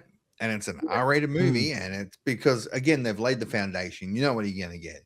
You're going to get Ryan Reynolds Deadpool, which is awesome, and then you're going to get a really Logan-esque dark Wolverine, which is awesome. And they're funny fuckers. They get on too well, those two, to make a movie. Like breathing into a fucking brown paper bag of that fucking even though it's a lot of money, there's just Disney's just fucked like that. Like they're just that's their brand. They don't want to taint it with violence or swearing or sex or whatever. Like just don't know. So anyway, bring it back to Spider-Man. I think Sony had to sort of go back to the drawing board, like you said, and go with the MCU flow to make it make sense. And that's whether I think Tom Holland's good. I don't see what you see, Dave. I think he's cast pretty well. I see nothing. I see a really bad fucking Nathan Drake, And I'm just like, fuck, dude. Well, I he's a don't. cool fucking Nathan. Okay, so yeah, I don't know how he but could Tom be Holland- Nathan Drake. I don't know how, but what's a good Tom Holland movie that would change my mind about him as an actor? Because I don't like him in anything. I don't think he's that. I'd like again. I sound very negative. I don't hate the guy. I don't think he's a shocking actor. It's just that the movies he does, it's just I don't know. They're Yeah, meh movies. I'd have to look at his filmography, but I think Like it's lucky his missus isn't doing 3, mate, or it'd be like, dude, you're shit. She does good, not in this movie, but she does other movies okay. what else is he in? Exactly. Oh, What he's the in fuck he's else in is Judy in? obscure movies. He's in. But are they good obscure movies? Like I would take on a good obscure movie if it was decent. I'm To sit there and go, He was in. "Oh, dude, you're not bad." For a Tom Holland fucking movie, you know, I'm not. He was in. He was in Chaos Walking, which was okay. I don't even know what we're talking and about. I Chaos didn't Walking. bother with that one. That looked terrible. I just went. No, That's the one with Daisy Ridley. there you go. Yeah, no. Oh, there you go. That's a He was big, in- great movie right there. A fake Skywalker and a fake fucking Spider-Man. There you go. He's in Cherry. He's in Cherry, which was directed by Anthony and Joe Russo, which I haven't seen actually. So, but they said he was actually all right in that one. Other than Uncharted, There you go. There's a and The movie to work. Impossible was the Impossible was Oh, yeah. when he was a lot younger. Yeah, So okay. And You never was he, I mean, I would be happy to see his fucking rendition of Billy Elliot. Fuck, I'd rather see that with his fucking tights on dancing like him. So he's obviously gone back to the Spider-Man well because he hasn't really done much. He's in the Odyssey, but he hasn't really been in anything recently. no, I don't think he's. I think he says he tries to keep a low profile life. It's Which because he can't doesn't with, get any like, scripts MCU read. stuff. He doesn't get any scripts, man. That's why he's low profile, because it's just average. That's code for no one. That's wants code to- for I don't get many jobs. Mm. But again, he I could wouldn't be typecast, surprised right? if he, yeah, he could be a teenager in every single role he's been Like, he offered. still looks like a fucking teenager. That's why he didn't suit Hmm. Nathan Drake, man. He looked like a 16-year-old Nathan Drake. I'm like, Hmm. and Sully wasn't Sully. Let's all be honest. Wahlberg, not the same. Yeah, that's not the Nathan same either. Fillion and the dude from fucking Avatar, man, that was the greatest short ever made for Uncharted. That should have been a movie. It was. Anyway, sorry, back to Spider-Man. Hey, Right, but you never know. The Odyssey could change us. Change our view on him. or I could hate him more. I could walk out there and go, More that. I love Pattinson. You know, Twilight boy. You know, and gone from Twilight to Batman. It'd be awesome. All right, okay. Like Andy keeps trying to sway us back to Spider-Man. What's your favorite part in the movie? Like, what is your favorite scene part that really, really gives you that thought around, hey, this is really cool? I'm going to start because mine will probably be the same as everyone else's. I do love, there's two. I'm going to take the second one. Actually, I'll leave the first one because I reckon one of you will do the first one. I do like the end. I like the end of this movie when he's crushed by the building and the really bad CGI of the half mask, half face of him. That looks shit, but I get what they're trying to do. Like fake water, I guess it's hard. But I do love the fact that it's come down to him relying not on the suit. Everything's gone to shit. And he has to, reach deep down inside and get out. And he does. And then to follow up with that part, because it's all probably the same scene if we take it that way, is that he saves Liz's dad. Like, Vulture's trying to fucking wipe him out. Let's not pretend Michael Keaton's being nice and just go, hey, Petey, I'm just going to, cut you. Like, he wants to kill him. Like, from the gun on, we all know Vulture wants to kill Peter if he gets in the way, like kill Spider-Man. And I love the fact that he finds the inner strength to get out. I love the part that he goes and saves Toombs. He's not saving Vulture. We know who he's saving. He's saving Liz's dad. He's not saving the bad guy, the villain. He's saving the father of the girl that he likes. Yeah. And then somehow falls in love with MJ 2 minutes later.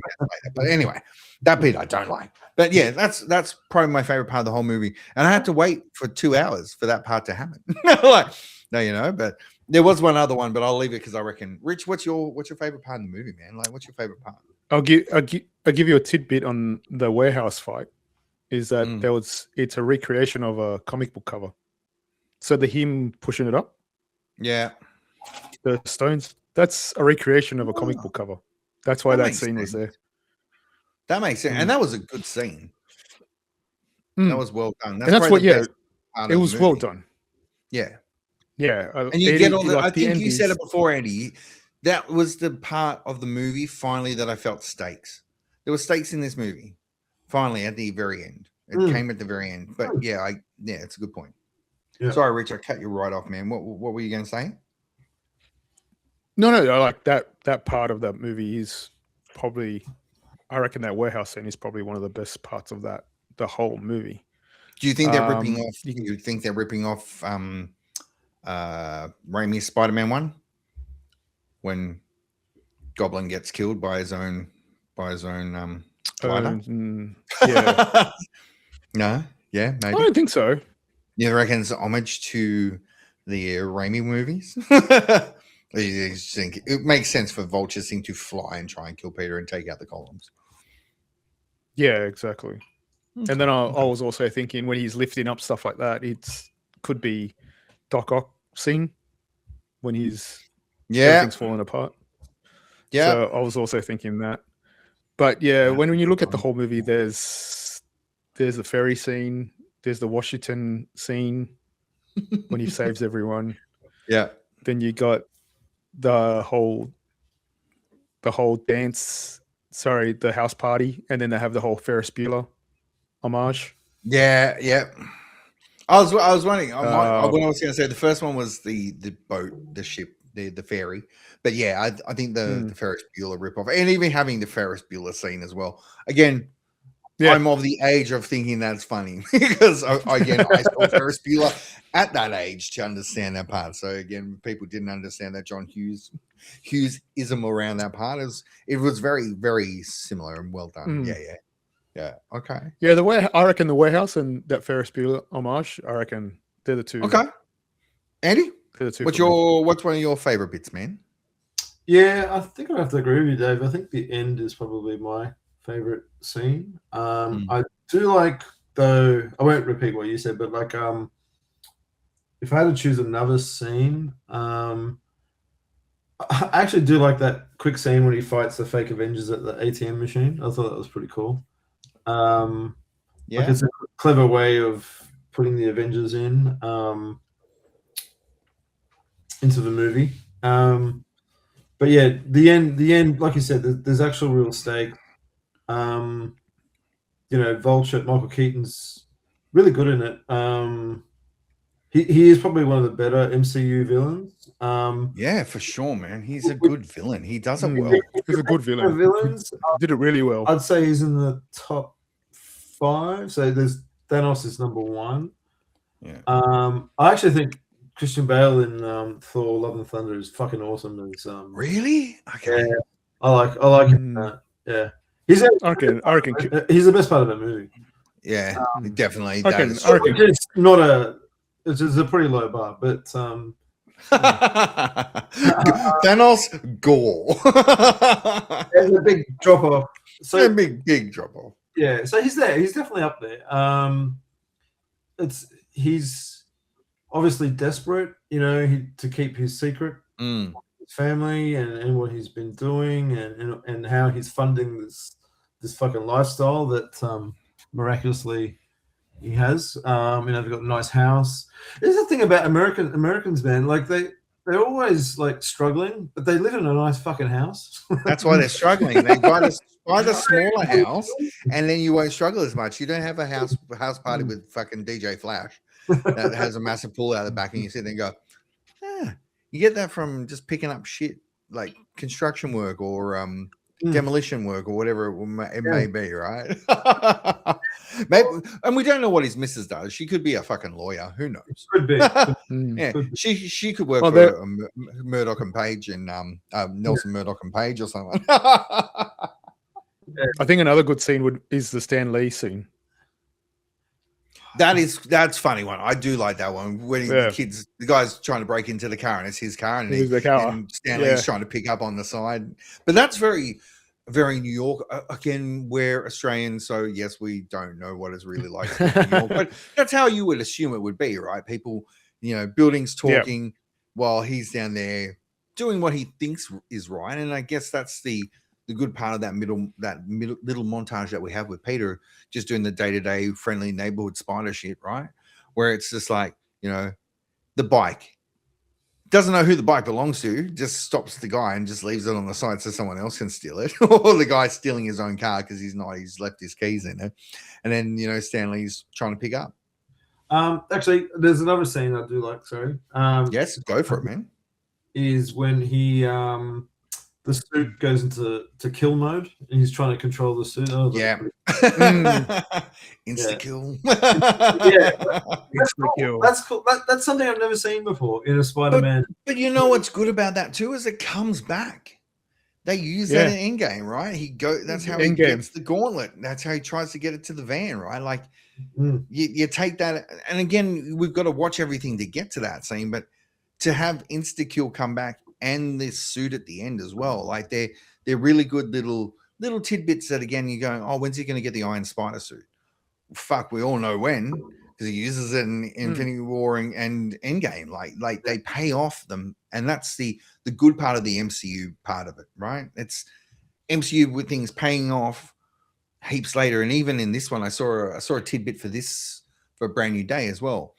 When they're in when you see Toombs as the bad guy, he lands the Vulture suit for the first time, and the Tinker is talking about, the big drop where the vacuum seal, and you can see things in the background.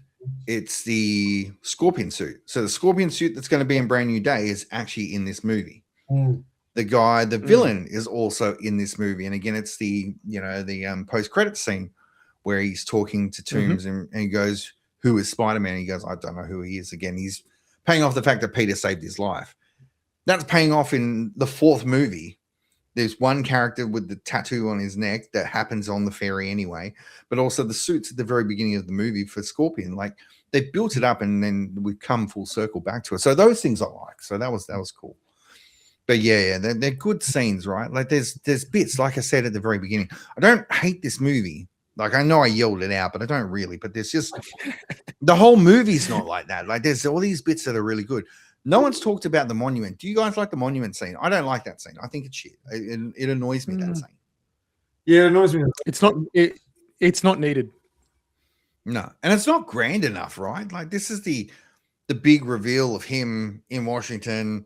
Like, it's this big moment. And again, I guess from a storytelling perspective, maybe it's what we're showing is Peter's always,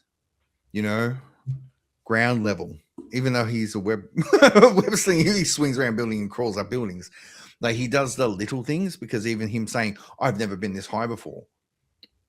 Like, it's just like he's always at this certain level where he's always looking after everything on the ground, like Daredevil and shit. They're not cosmic, they're not Iron Man, they're not Avengers, like to this point anyway.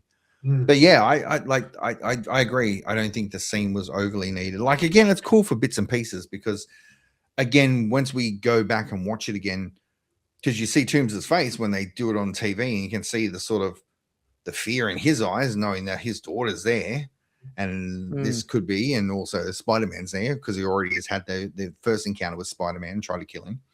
But yeah, it's one of these bits where it's just like, and even the joke at the beginning about the slave part, I'm like, was that one needed? Like with her and him, like it was just like, and the guy goes, I like the teacher at the end. He goes, I couldn't stand to lose a child again. I mean, you never know what the again is, right? Like you don't know what actually happened before.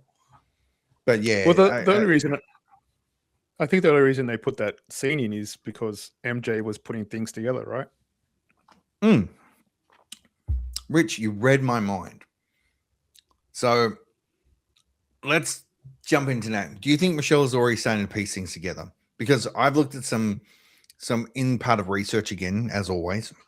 There's some really interesting bits about all the books she's reading. All the books she's reading have very, very, very deliberate points of being in the story. One of the books is about a child who's orphaned that lives with his aunt and uncle. One of the books she's reading. The other one is about someone who's left to their own devices, and the only person they talk to is a spider. So there's all these very deliberate points around what MJ's reading or what she's looking or deep diving in. Do you reckon she already knows or has those suspicions that Peter's Spider-Man, or there's just she's starting to piece it together? Do you think she's piecing it together in this movie? Yes. Yeah. Yeah. Fuck, man, you guys are gonna like drag out the answers, like make it more exciting. Yes, she is. She's smarter than she looks, and she doesn't say much in this movie because she already knows he's Spider-Man. Well, and again, obviously, her acting is like, or her portrayal is like she's curious about him. Like when the she's like a stalker. Like she's a stalker. Yeah. When she's in fucking detention, and the teacher goes, "You're not even supposed to be here. You don't have detention." She goes, "I like watching people suffer. I like drawing people that are watching him react to things." You know, and she's like trying to piece together who he is in the background. Like you do see that,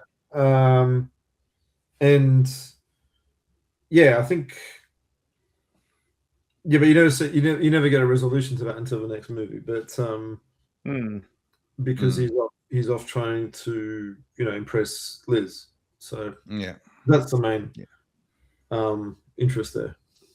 Yeah, no, definitely, and that's a really good point too. Again, it's like they do well with keeping MJ very separate, but also always around and about, like in a twisted sort of way, like this stalker, because it's always quite funny that she's always there, like at the party, in detention, in the academic decathlon and shit like that. Yeah, like, decathlon. She's just everywhere. She's always around in his life, but they don't say much. But it is I guess that's quite well done how they sort of intertwine her into a lot of Peter's life. And yeah, who knows, like maybe she's sitting there trying to piece together why he's such a weirdo or why all these things are happening. Well, she's obviously obsessed with him, so that's why she's everywhere he is and all that kind of thing. But they can't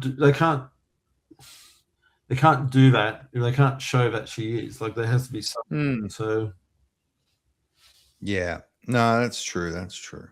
That's a different called obsession. Yeah. But that's it, right? Like we'll get to it eventually. Well, we know we won't because she doesn't remember where he is now. So okay, couple of things from this one going into Brand New Day, right? Okay, so I've already laid out that I think that there may be the introduction of Ben. There may be the introduction of Elise Oscorp in some thought or shape. Do you think we will get a Mary Jane Watson in Spider-Man Brand New Day? We already know we think we're going to get Jean Grey. You don't reckon we're going to get an actual MJ? Not Zendaya's MJ? No. Reckon? I think she's MJ. It's the question is are we going to get a Gwen Stacy? Yeah. That would be interesting. That would be very interesting. Yeah. Because in the comics, movies, and everything with Spider-Man, it's always that love triangle. Well, even doesn't he have something with Betty Brant as well? She's in this one. I forgot Betty Brant was in this one. Forgot she was in it complete. So the blonde girl that's on the TV with the other guy that does the news for the school. Yeah. She's another one. She's also works for the Bugle as well. Fucking. But again, see, I'm bringing shit with me. But she's also another one. She's not as well known as the other one. The other two. In Toby's Spider-Man, she's the secretary of JJ. I remember. Yeah, the fucking the director chick. What's her name? Sorry, that's massively sexist right there. The director chick. And then you got to also think will they bring in Black Cat? Yeah, maybe. Oh, maybe.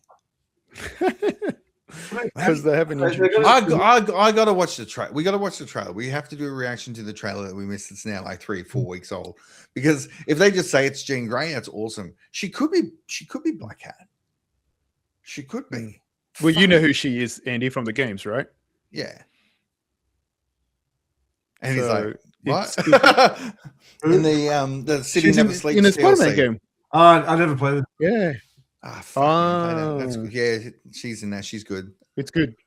Felicia. Is it Felicia? It's Yeah, Felicia, eh? Felicia. Yeah. Yeah. It's like, too many video games, not enough movies. All right. And- All right. We're coming to the end. Sorry, Rich, you were gonna say something, man. What were you gonna say? No, it was just too many characters that could pop up. Spider-Man has way too many. It But has so many. he's rogue. Yeah.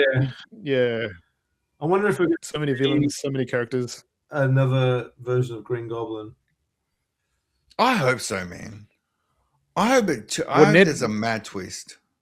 Oh yes, or he Ned's supposed to be becomes the Hobgoblin. the Hobgoblin. Yeah, so that would be cool. Yeah, He's not. And he's then- not. Yeah, he's not from. Fucking what's his name? Or he's not an Osborn. I reckon that'd be awesome They really twist need if he became Hobgoblin. That'd be awesome. yeah. Ned. Yeah, that'd Yeah. be great. Remember the whole line in number 3? How about best friend that becomes a villain? Mm. And Don't they don't know know if each it's other a- anymore. They don't know each other. They don't well. know each other anymore, and he has Yeah. to. So it's all going to go. Yeah, you're right. So it's going to go to shit in some way. Okay, good one. Yeah. Here we go. That's a great lead on. Do you reckon MJ's going to die in this one? No, She's Ned's best friend. Ooh. The thing that would twist him that Spider-Man couldn't save MJ. Something happens, and Ned takes it out on Spider-Man, thinking he's the reason for her death. And then we could get rid of Zendaya's MJ. That's a big call. and then Sadie is Gwen Stacy. That would be awesome. Mm. And then there's a reason for Ned to Yeah. turn villain, right? I mean, who knows? It's probably not going to happen, but that'd be a pretty great good. one. That's pretty good, Dave. I like it. That would be excellent. Hmm. Because that's the way you could sort of change the story for his love She's, not interest. gonna, she's done with the Spider-Man. She's got to be done. Like she's not coming. Yeah. back. No. And that's it too. Like, what would be the thing now that he's already lost them both? Mm. The thing that would devastate him even more and turn Ned to a villain would be Spider-Man not being able to do something to save MJ, and that would be his turning point. Yeah.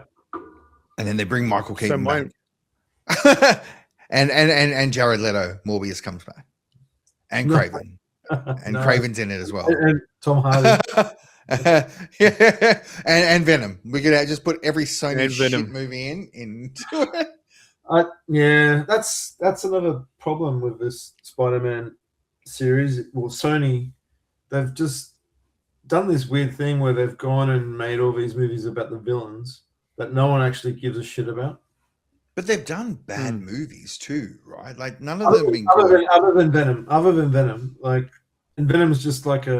But was Venom good, or was it just because it was Tom Hardy and the symbiote suit that made it cool? I reckon that's that. Yeah. And fucking Woody Harrelson as Carnage. Like none of that was excellent, but they were just But fun they movies, in right? a Spider-Man movie, like. Yeah. Mm. Well, we do know Venom's going to eventually pop up in MCU. Do we? How do we know that?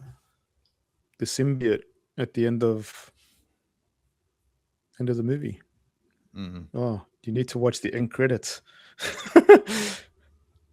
Oh, That was Spider- going to be my next part. Well, that was going to be another question. Mm. Hmm. How soon into this movie do you reckon you'll see the black suit?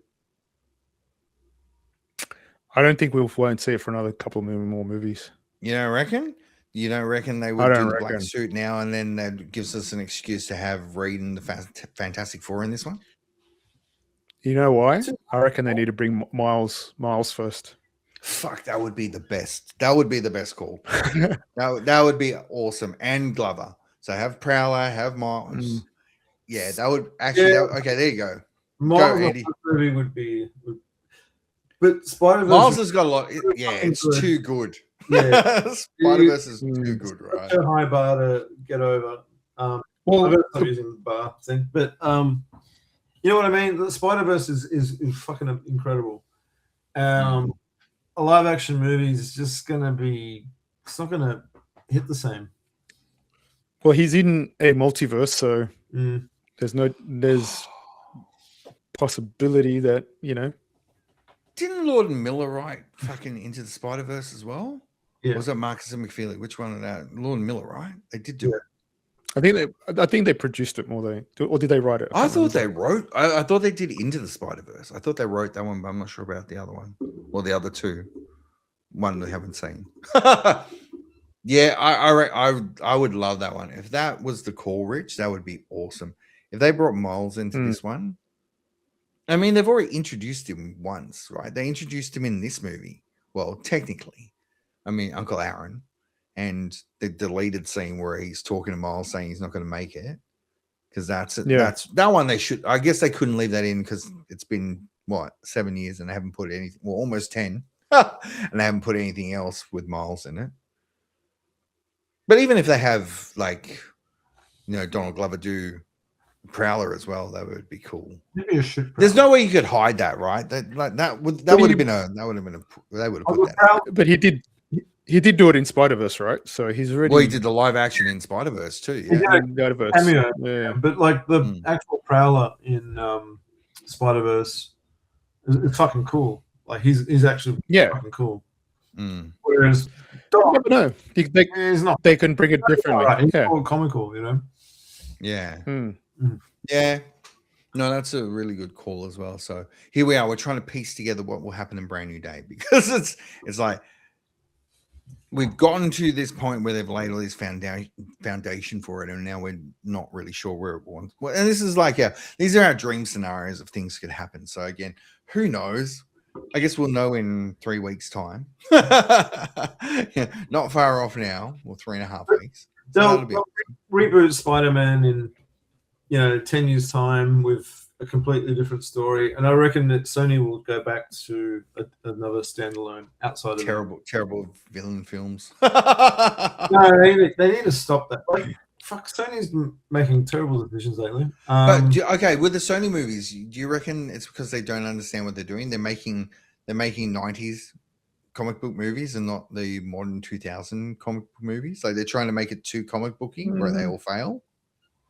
Like Morbius was terrible. I think that was the last one I watched. I didn't watch Madam Web. Morbius was terrible.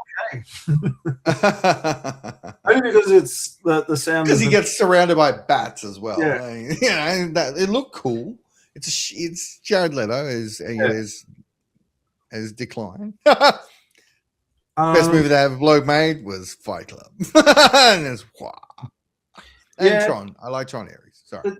I don't know what they're trying to do. I think they don't have a. They've canned it. They've canned their villain saga. They've just gone. It didn't work. It's done. It didn't work. No, they'll start again with something else. They should have just done Sinister Six in one go and just gone. Here it is. Even though they don't have Spider-Man, but they could throw Miles in it because technically they still own enough to do it. Unfortunately, they need the MCU now. Like that, Spider-Man's tied to that now. But it's beneficial for both, right? Yeah. Sony were lucky that Raimi's ones were decent up until the emo, and who knows what would have happened in 4. And then Garfield's first one was awesome, and they shouldn't have had Shocker and Electro in the second one. That's where they should have just gone. No, let's not do that. Look, hate all you want. Jamie Foxx is awesome as Willie Beeman. He's Willie Beeman in every. He's just Willie Beeman in every movie, man. That's the problem. They should have gone yellow instead of blue. Like they do, and they redo it in the third Spider-Man movie. But so you are a Spider-Man fan, you fucking freak. These things, Yeah, I don't know. Yeah, I don't know. I just think like those movies have their place for sure, but I just think the ship sailed for now. But that Tom Holland's completely aging out as Spider-Man, so they'll have to do something different. Yeah, that's true. At some point. Yeah. And they're not going to let that cash cow go anytime soon. So I'll reboot it. I'll have to reboot it, and whether it's part of MCU or not, we'll see. But they can't redo the same fucking movie again. No. It has to be a different take. And it could be Miles. Yeah. You're right. Yeah, I think the Miles one's actually a really good one. The problem is they've already done the greatest Miles Morales Spider-Man movie. Yeah. They've already done 2. Yeah. If we ever get 3, it'd be great. But 3's meant to come out next June. so hopefully. Yeah. Yeah. I got to rewatch that this week. No, I don't. I might have even more hate for the Man, Spider-Man MCU movies. Yeah, that's a classic, man. That is so good. Yeah. All right, gents. Well, Rich already killed this bit because Rich made us rate it at the very beginning of the actual podcast. So, guys, any final thoughts on Spider-Man? Is there anything you reckon we've forgotten? Is there anything you wanted to bring up? Is there anything that we should have talked about that we didn't? Because I can't think of anything else. I've had my whinge. I've aired my grievances with Spider-Man and Spider-Man Homecoming. I know it's going to go even worse for the next one because I know I didn't like the next one. This one I was always confused if I liked it or not. The next one I fucking couldn't stand. So I don't know. I liked it. It's got a shit Nick Fury. It's got a cheesy Maria Hill. It's got fucking Gyllenhaal as fucking Mysterio. That's fucking even more fake. And this kid's never in fucking Queens. Yeah. He's never in the boroughs, man. This kid's always fucking everywhere else until the next one, and he ends up in a different fucking dimension. Well, sorry, no, the universe forgets. At least he's going to fight Hulk in the next one. At least that happens. For whatever 2 minutes of the movie that happens. And he meets Jean Grey, which would also be amazing. I guess mutants already exist because Miss Marvel, they've technically called her fucking mutant. So instead of, Gauntlet, you've called her a mutant because it's in the gene. So that's also good. Okay. So, is there anything we've got? Rich, go. I'm going to look at the plot. You tell me things I've forgotten. So my question to you is: has mine and Andy's opinion changed your view on this movie? It's made me realize I need to stop being so closed off to it. No, really, because I've over the last day, I've been listening to multiple reviews from 8 years ago and ones in the last year. And everyone's like, this is one of the greatest Spider-Man stories ever told. And it's maybe not the greatest, but I'm like, well, I don't know what the fuck you people have been watching. Like, I don't know. People just get caught up in hype around it. And then the ones from 8 years ago have been really, this movie's awesome, fantastic. They've done such a good job. And then 6 years later, they've gone, it's pretty average. And then there's people that really love it. And there's people that really hate it. I like I said at the beginning, I don't really hate it, but it was a disappointment for me. But I think it's my baggage of what I'm carrying into it. Instead of sitting in there and like we've done in a lot of the movies done recently, where I've sat there and gone, just walk in blank and try not to take anything with you. Because like I've said, I'm not a massive Spider-Man fan. You'd think my hate is someone who's a massive Spider-Man fan. I'm not. I enjoy them, but I've enjoyed all the movies to a certain point in different varied levels. But I think I'm going to be more open to the next two. I don't think these first two are spectacular anyway, but I 3 was good. I enjoyed 3, but the other 2 were kind of, so hopefully I'm going to try and watch next week's Far From Home. I'm going to try and just take it as the MCU sequel to Civil War, Spider-Man Homecoming, and fuck, he's not in anything else in between, is he? Is he? No, the blip. No, the blips happen. The blips happen. So so Infinity War and Endgame. So I've got to take it from that's just take that timeline and everything else. Because even when I started watching Far From Home and Gyllenhaal comes out and he's looking at Maria Hill and Nick Fury, and I just he's overacting so hard. It's funny because it's him putting on a performance, but fuck, it was funny. It was like, okay, special effects maniac. But you guys have changed my mind in regards to trying to be less picky in regards to it and stop carrying everything to it, because I think that's what kills it for me. I take all these things that I've enjoyed from other Spider-Man into this, and it hasn't hit the same peaks. It hasn't hit the same highs. And I think I just need to go in a little bit more relaxed and just go take it for what it is. Go and enjoy the Spider-Man movie as it is. Like I said, the next one I know I don't like, and I've only seen it twice. And both times, I think I watched it once, didn't like it. The second time I watched it, and I hated it, and I haven't watched it since. Because it's just like, I didn't like it at all. Even the end, the reveal, knowing that they put it out that Mysterio sets him up to do the Spider-Man set all this off, not me bullshit in that part. Like, I think I like the ends of all these movies more. And it's probably the same for 3 as well, right? No Way Home's got the best ending. Like they just need to just make a really good movie for the first 2 hours and then give me the same ending that they have in every movie, because all the endings have been awesome. But yeah, I'm also going to go easier on Zendaya and Tom Holland, and I'm going to just sort of accept how they go, because like I said, this one, there was nothing. There was no chemistry between any of these actors except for Robert Downey Jr. and fucking Tom Holland, or Robert Downey Jr. and fucking Happy, or him and fucking Pepper. Like, and we wish there was a scene with Robert Downey Jr. and fucking Michael Keaton. That would have been mad, but there wasn't. So technically there wasn't. He was outside the ship putting it together, and Vulture had already taken off. But yeah, man, I think I'm gonna try and give it a go. I'm going to be more open to watching the next one, like I said, because I know I already go into it. I'm not a massive fan of it. I'm hoping I can enjoy it. Like I said, I don't hate them. I will watch them. I haven't watched them much. But yeah, for me, I'm hoping to really, really enjoy it, because I know you two do. So again, it's nice to have a different opinion sometimes, right? I'm going to watch the Garfield Spider-Man now, I think. Oh, I really want to watch the other ones as well. Like, even that, it's just like, oh, that would be actually cool to go back and watch Raimi's and the Garfield ones, because I hold them in a high bar. I think the Raimi ones, the first 2, really good. But again, I'm looking at 20 years ago. I don't know how they hold up. I haven't watched them in ages. I'm a bit worried about how they hold up. I'm a bit worried about how these. I hope 2. I think 2. They're still good. Still good. Yeah. They're still good. I'm being interested in how the Garfield one's go. Still, one's still good. Yeah, one's still good. Number 2 still, as for me, still a masterpiece. Yeah, for a comic book movie. Yeah, that kind of laid the groundwork for everywhere. Yeah, exactly else, right. That was brilliantly done, because he was making a movie. Yeah, he wasn't making a comic book movie. He just happened to be comic book characters. He made a proper movie, Raimi. Yeah, and again, even the ones with the Garfield were good, I think. Yeah, like number 3, they kind of shit the bed with Venom. Yeah, that whole thing. But Garfield's first one was great.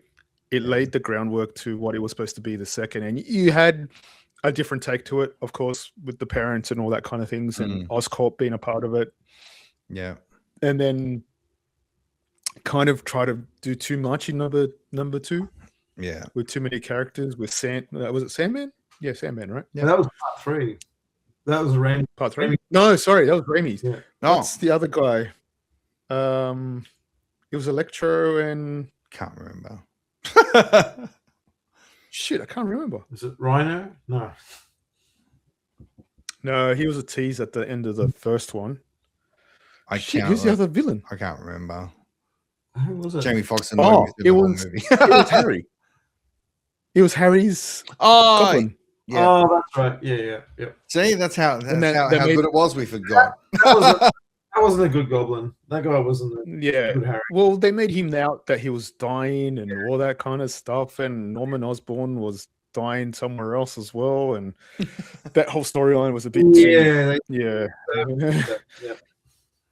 I forgot so I think that one.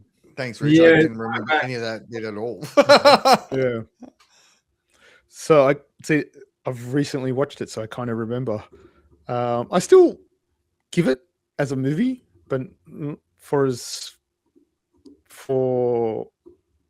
an actual Spider-Man movie, just try to do too much for that whole thing. But I do like that they stuck to the comic with Gwen dying, and that's incorporated into number 3 of Holland's part, because obviously we'll get to that in the next few weeks. But I think Raimi's still holds up more than any other. It's like watching The Dark Knight again, right? It still holds up. The whole trilogy still holds up. Nice. and Raimi still does as well. The only one I don't Tobey Maguire think it holds creeps up. me out though. I don't know what it is. He creeps me out. But I think X-Men 1 is the only one that doesn't hold up for me. Oh, really? It's just weird, a different era. Well, number 2 is great. X-Men 2. So Halle Berry's Storm line at the end of the first X-Men is one of the worst lines in fucking history. Halle Berry's got some all-time. You know the line I'm talking about. Is that the one where what happens to everything? Yeah. Okay. Yeah. It's so bad. Well, she also has the worst comic book movie ever made with Catwoman. Yeah. Catwoman, yeah. No, that's terrible. Oh, she makes a good Storm, don't get me wrong, but like that line is so fucking I'm surprised that they're not in Doomsday. She'll turn up, man. She will. I reckon they'll put everyone. They'll put everyone in the first 5 minutes, and that incursion is going to happen, and that planet's going to explode, and you're just going to see the wheelchair fly off. Do we know when the trailer for that's coming out? I bet it's after Spider-Man. Yeah, it would make the most sense, right? Yeah. It has to be after. I reckon. Yeah, I reckon Spider-Man has a link to it, and we just Spider-Man's got to give up something. There's got to be something in at least from either mutants or Doom. Like it's Downey Jr., right? It's his mentor of this whole movie's full of fucking Tony Stark. So why would you not have a second post credit with it being Doom and Peter actually seeing him without the mask? So he knows the face. That would be cool. We don't see it, just Peter sees it. And then Franklin makes him. Well, we do. And that's the other thing. Like, wonder if we're ever going to see Spidey with Kingpin. We're going to have the Punisher from the series. Oh shit! I forgot the Punisher's in this movie. Totally forgot. In the new one. And Brandon, I forgot Frank's in it. Totally forgot about Frank. Maybe, yeah. Yeah, that would be another awesome. What if. See, but that's a good. That's a good what if. He's in the third one, isn't he? Hey, because Daredevil appears in the third movie. Yeah. For a scene, appears in the new movie. Yeah, Frank's in that one. Oh, that would be awesome. Okay. That would be all so New York good characters. That would be awesome if it was just a Spidey Daredevil movie. That would be awesome, and included the Punisher. Well, Elektra's supposedly coming back too, the one from the Netflix one. Yeah, it's starting to feel like then there's the Hulk as well. That there's too many characters now. I mean, they do juggle the characters pretty well in part 3 with all the previous movie. They did it really well in that movie. So I guess it's in good hands, but you never know. Sometimes they overdo it, and there's just too many characters. And maybe that's it with this one, right? Maybe that's the problem with all the Spider-Man movies. They're all full of so many characters. Like do one where it's just Pete and a villain.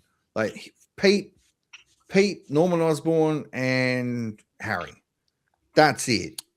Like just leave it at that, and just see if they make a movie that's just technically 2 villains, which is still fine because it's father and son. That's fine. And MJ, because she's not really a hero in the movie, and then just have him. That would be awesome. That would be good. And then you got to explain it like they did in Civil War, like all the overpowered heroes have to be somewhere else. Yeah. Well, that's it, right? They're just the street level superheroes, right? That's always been what they've been cast as. I mean, even Daredevil, right? Like Matt's is such a weird power because it's not really. He's just blind and got extra senses. His senses are just finely tuned. It's not like he's not got super soldier serum or anything. All right, talking about super soldier serum. What have you been watching? I know you've all been watching it. I know. I'm just going to dive straight in. Fucking X-Men was awesome. I enjoyed no spoilers. No, have you not watched it? I've not watched it yet. Rich, this is what I was talking about. No, fuck. Okay, we can't talk about it. Did you watch all 3, Andy? Yes. Fuck, Rich, you're missing out. All right. And the one. All right. I'm not going to say anything. Go watch it. It's fucking awesome. Episode 2 is fucking great. All right. I'll watch it this week. You I just promise. killed the last 20 minutes of the podcast, man. That's all I wanted to talk about this whole fucking show. Whole podcast was because I assumed we all watched it. So, yep. Shit. Okay. Maybe we should make a podcast of the whole X-Men season. Season 2? I would love to do that. Okay. We could do season 1 and 2. I reckon we do 1 and 2 because I think I need to rewatch 1 after watching. I'm rewatching 1. That's why I haven't watched the 3 really? episodes yet. Are you going to watch 1 Yeah. and then wait until they're all out? Or are you just going to No. go? I'll catch up. Yeah. That's the best hour and a half of my life the other night. I didn't know what to do and I just put it on and went, fuck yeah. Oh shit, there's only 3 episodes. Shit. That's the only thing that sucks. It's every week. If they can make that live action, it would be fucking amazing. They can't. There's no way. They just can't do it. They just needed. I reckon they just needed the right team for X-Men. But just You've the got way the it is, characters. it works so well in animated though. That's why it's so good. Yeah. But you could do that. You could do that in live action. Like Days of Future Past was nearly as good as an X-Men movie you could do. Watch episode 3 and then we'll talk about it because I need you to watch up until episode 3 because the end of hold on. Episode 2, sorry. Watch the end of episode 2. They could not do that live action. Not do it as well as they do it in that show. It's so fucking good. And it's a character I don't even like. I have a lot of problems with Marvel characters, I think. I think I have way too many. I like Captain America, and that's it. But okay. Shit. All right, Rich, well, you can start with what you've been watching, man, because that just killed me. I was just like ready to talk. I'm hanging for that. But that's okay. We got time. Last week we watched Fight Club, right? Yeah. So from then we Rich did breaks out the list. Hold on. I am. Get my list. Oh my god. Was that just this week? Fuck, man. That's like my last 3 months. And half of them are for this podcast. The past week I've watched double headers actually. Oh, how? So where do you get the time to do this on top of your children and a job? This is like over a couple of nights. So we watched Devil Wears Prada 1 and 2. What is 2 like? Still pretty good. Yeah. Okay. 2 is actually not bad. I do not remember 1 at all. We had to rewatch 1. I couldn't remember. I remember watching it. I don't remember it at all, and I didn't realize they made a second one. I have no interest in watching the movie at all. You know what? You're gonna watch it this week. I guarantee it. No one's around. You're on your own. X-Men. You're watching Disney Plus. You're watching episode 4, and it just creeps into Devil Wears Prada 2. 1. Sorry, we'll start with 1. Sorry. Yeah. So pretty good. Number 2 was, I'd say, pretty decent movie. Yeah. Okay. The other doubleheader we did was because it was American Independence Day over the weekend. So I did the Independence Day doubleheader. So number 1 still holds up. I still love it. It's still one of my, guilty pleasures of watching. Yeah. It's over two and a bit hours of just craziness and mayhem, which I love. I blame that movie for everything. I love that movie, but it was just Will Smith did so good in that, and then just Will Smith became Will Smith. Will Smith, exactly. Yeah, just like fuck. And then number 2 could have done so much better. I don't know why they did that the way they did. Yeah, so I'm not sure why they did that. Other movie, so the other terrible movie I watched, which I still like, I don't know why I still watch it, Fast and Furious 10. Fast X. I still haven't seen it. Just wait for that ending. Did I go to space in that one, eh? Or was that the one before? Which one did I go in space? That was on before. Okay. Number 9. I've done that, Dave. Yeah. Underwater's next. So, yeah, no, where they did do the submarine. There you go. And the last movie I watched was Sorry, Rich. What was the ice last and one? everything, and it was good luck, have fun, and don't die. Was that any good, man? I've got that in my list of just watch lists, and I want to watch it. But Andy said it wasn't as good. What did you like it? I didn't mind it. I never said I didn't like it. I thought you didn't like it. That's why I didn't watch it. You just assumed I didn't like it. okay. Well, that's. Tell me if you like. I gave it a 3.5. So I gave it a Okay, so pretty average for me. that's a good for you though. That's a Yeah, watchable. it's good. That's completely watchable and Yeah. good. Yeah. Okay. I Yeah, really want to do it. They look like cool. The trailers look awesome. I wanted to watch that one. Okay. It starts off the way you see it on the trailer, but then it gets really weird. Yeah. Cool. So that's what I want. Expect some weird stuff. Okay. And that's what I watched. Over to Shit. you. Okay, that wasn't that bad. I'm gonna make Andy go. Andy, what you watch this week, man? I watched Something About Mary. Hey. How did that hold up? Is that a movie you could watch in 2026 and people would not be offended? Yeah, Especially the zipper scene. and that's that whole scene with Keith Davis is the best. Still cringy. You have to look away. Yeah, it hurts. It hurts. I'm still comprehend how he managed to do what they say he did. Yeah, hold up, man. That's a good movie. The whole stalker thing. Matt Dillon's fucking awesome in it. Oh yeah, I forget about that. Hard in it. Yeah, it's good. It still holds up. The other movie I watched was a movie that I did not enjoy. And that was Mortal Kombat 2. Okay, so both of you have watched not it? liked it. I haven't watched it yet. I gotta do it. I don't know how I managed to get. I managed to get through to the end of it, but I hated. That's impressive for you because usually if you don't like it, you won't watch it. Yeah, turn it off. I wanted it to end as soon as I put it on.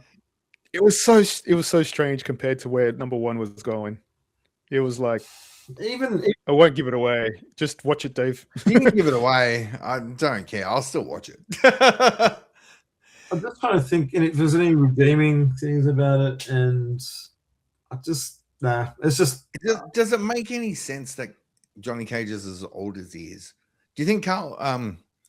It's Carl Urban, eh? Yeah. Do you think he was miscast for that? Yeah, I do. Yeah, just watching it, you sit there and go, dude, you don't fit. Like, I get you're going to make him like an old ass movie star, but really, okay. Yeah. They should have done that differently. Okay. He doesn't suit it. Yeah, I didn't think so. It's just he's a bit too old for it. And I don't mean it in a way. He's good as Butcher. Like he did really good Butcher and the Boys, but he's older, right? Okay. Is that it, man? You've had a quiet week as well, or is there more? Sorry. That's 1 hour and a half, man. It's not even that long. I did rewatch Project Hail Mary. On Prime? On Prime, yeah. And still holds up? Yes. You're dying? Yeah, I'm good now. I couldn't determine whether to mute it or not mute, and it just was like, okay, I'm not dying. Not like the world is in Project Hail Mary. Was it good?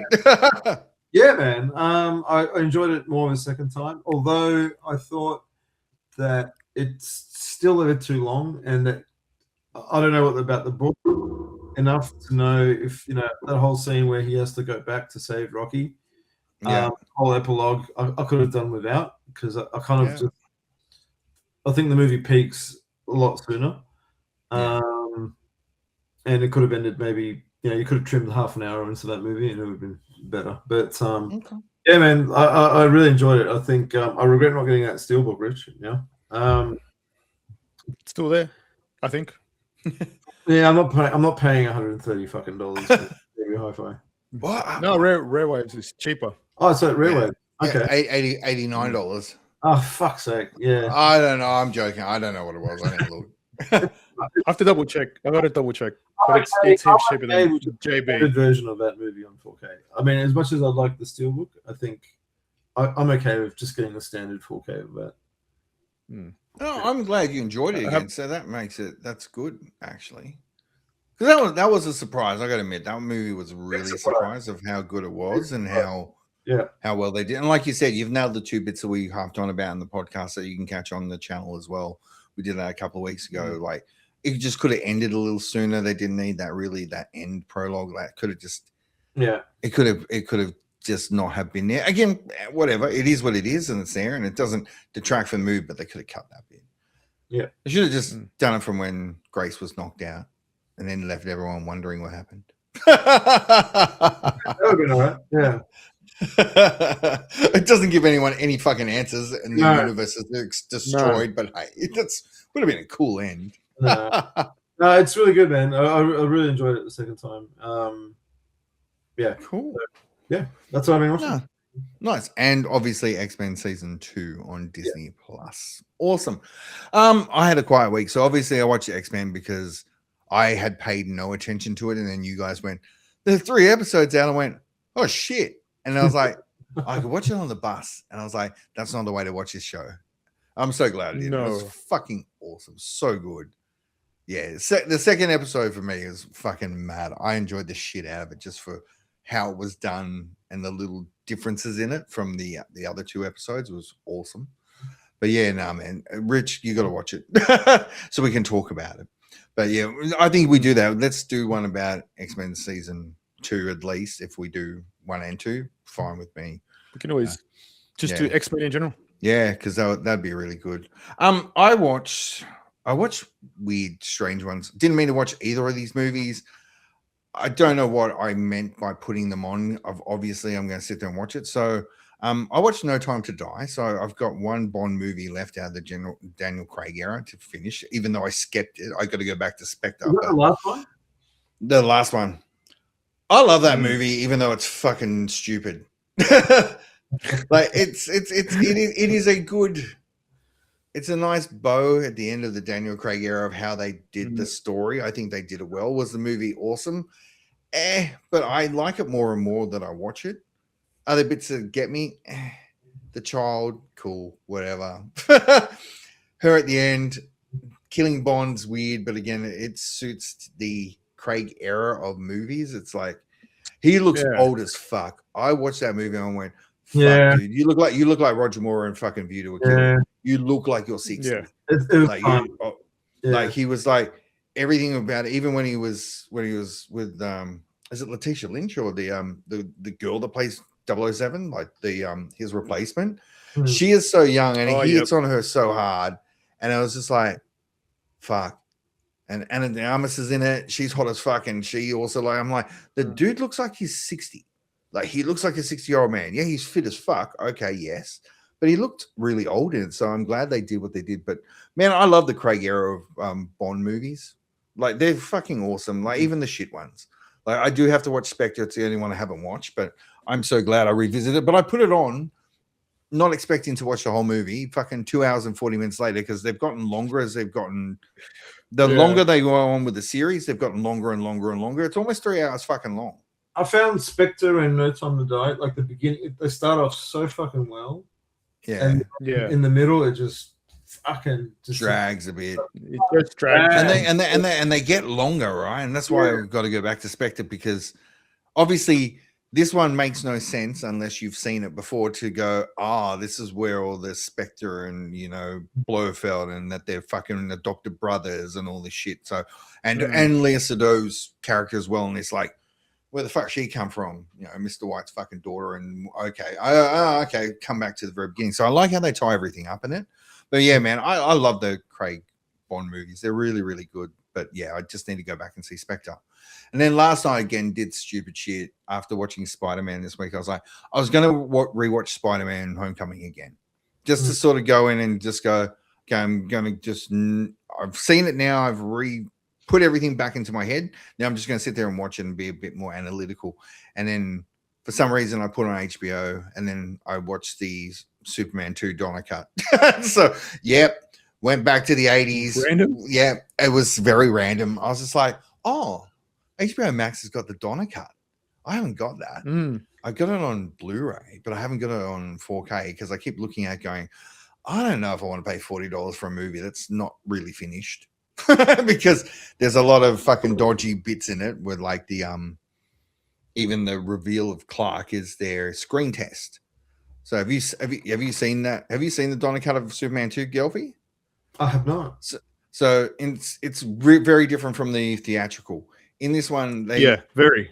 In the in the reveal of Lois finds, Superman reveals, Clark reveals that he's Superman.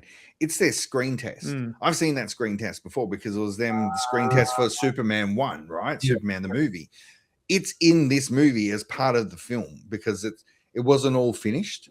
So Donna got what he could do, and then they just left some in without effects or just how it was when they visualized it, and they've just left it as is. The story's better than the theatrical. It's less funny. There's less dumb, stupid fun bits because they try to make too funny. All these stupid bits, especially with the battle with Zod and them.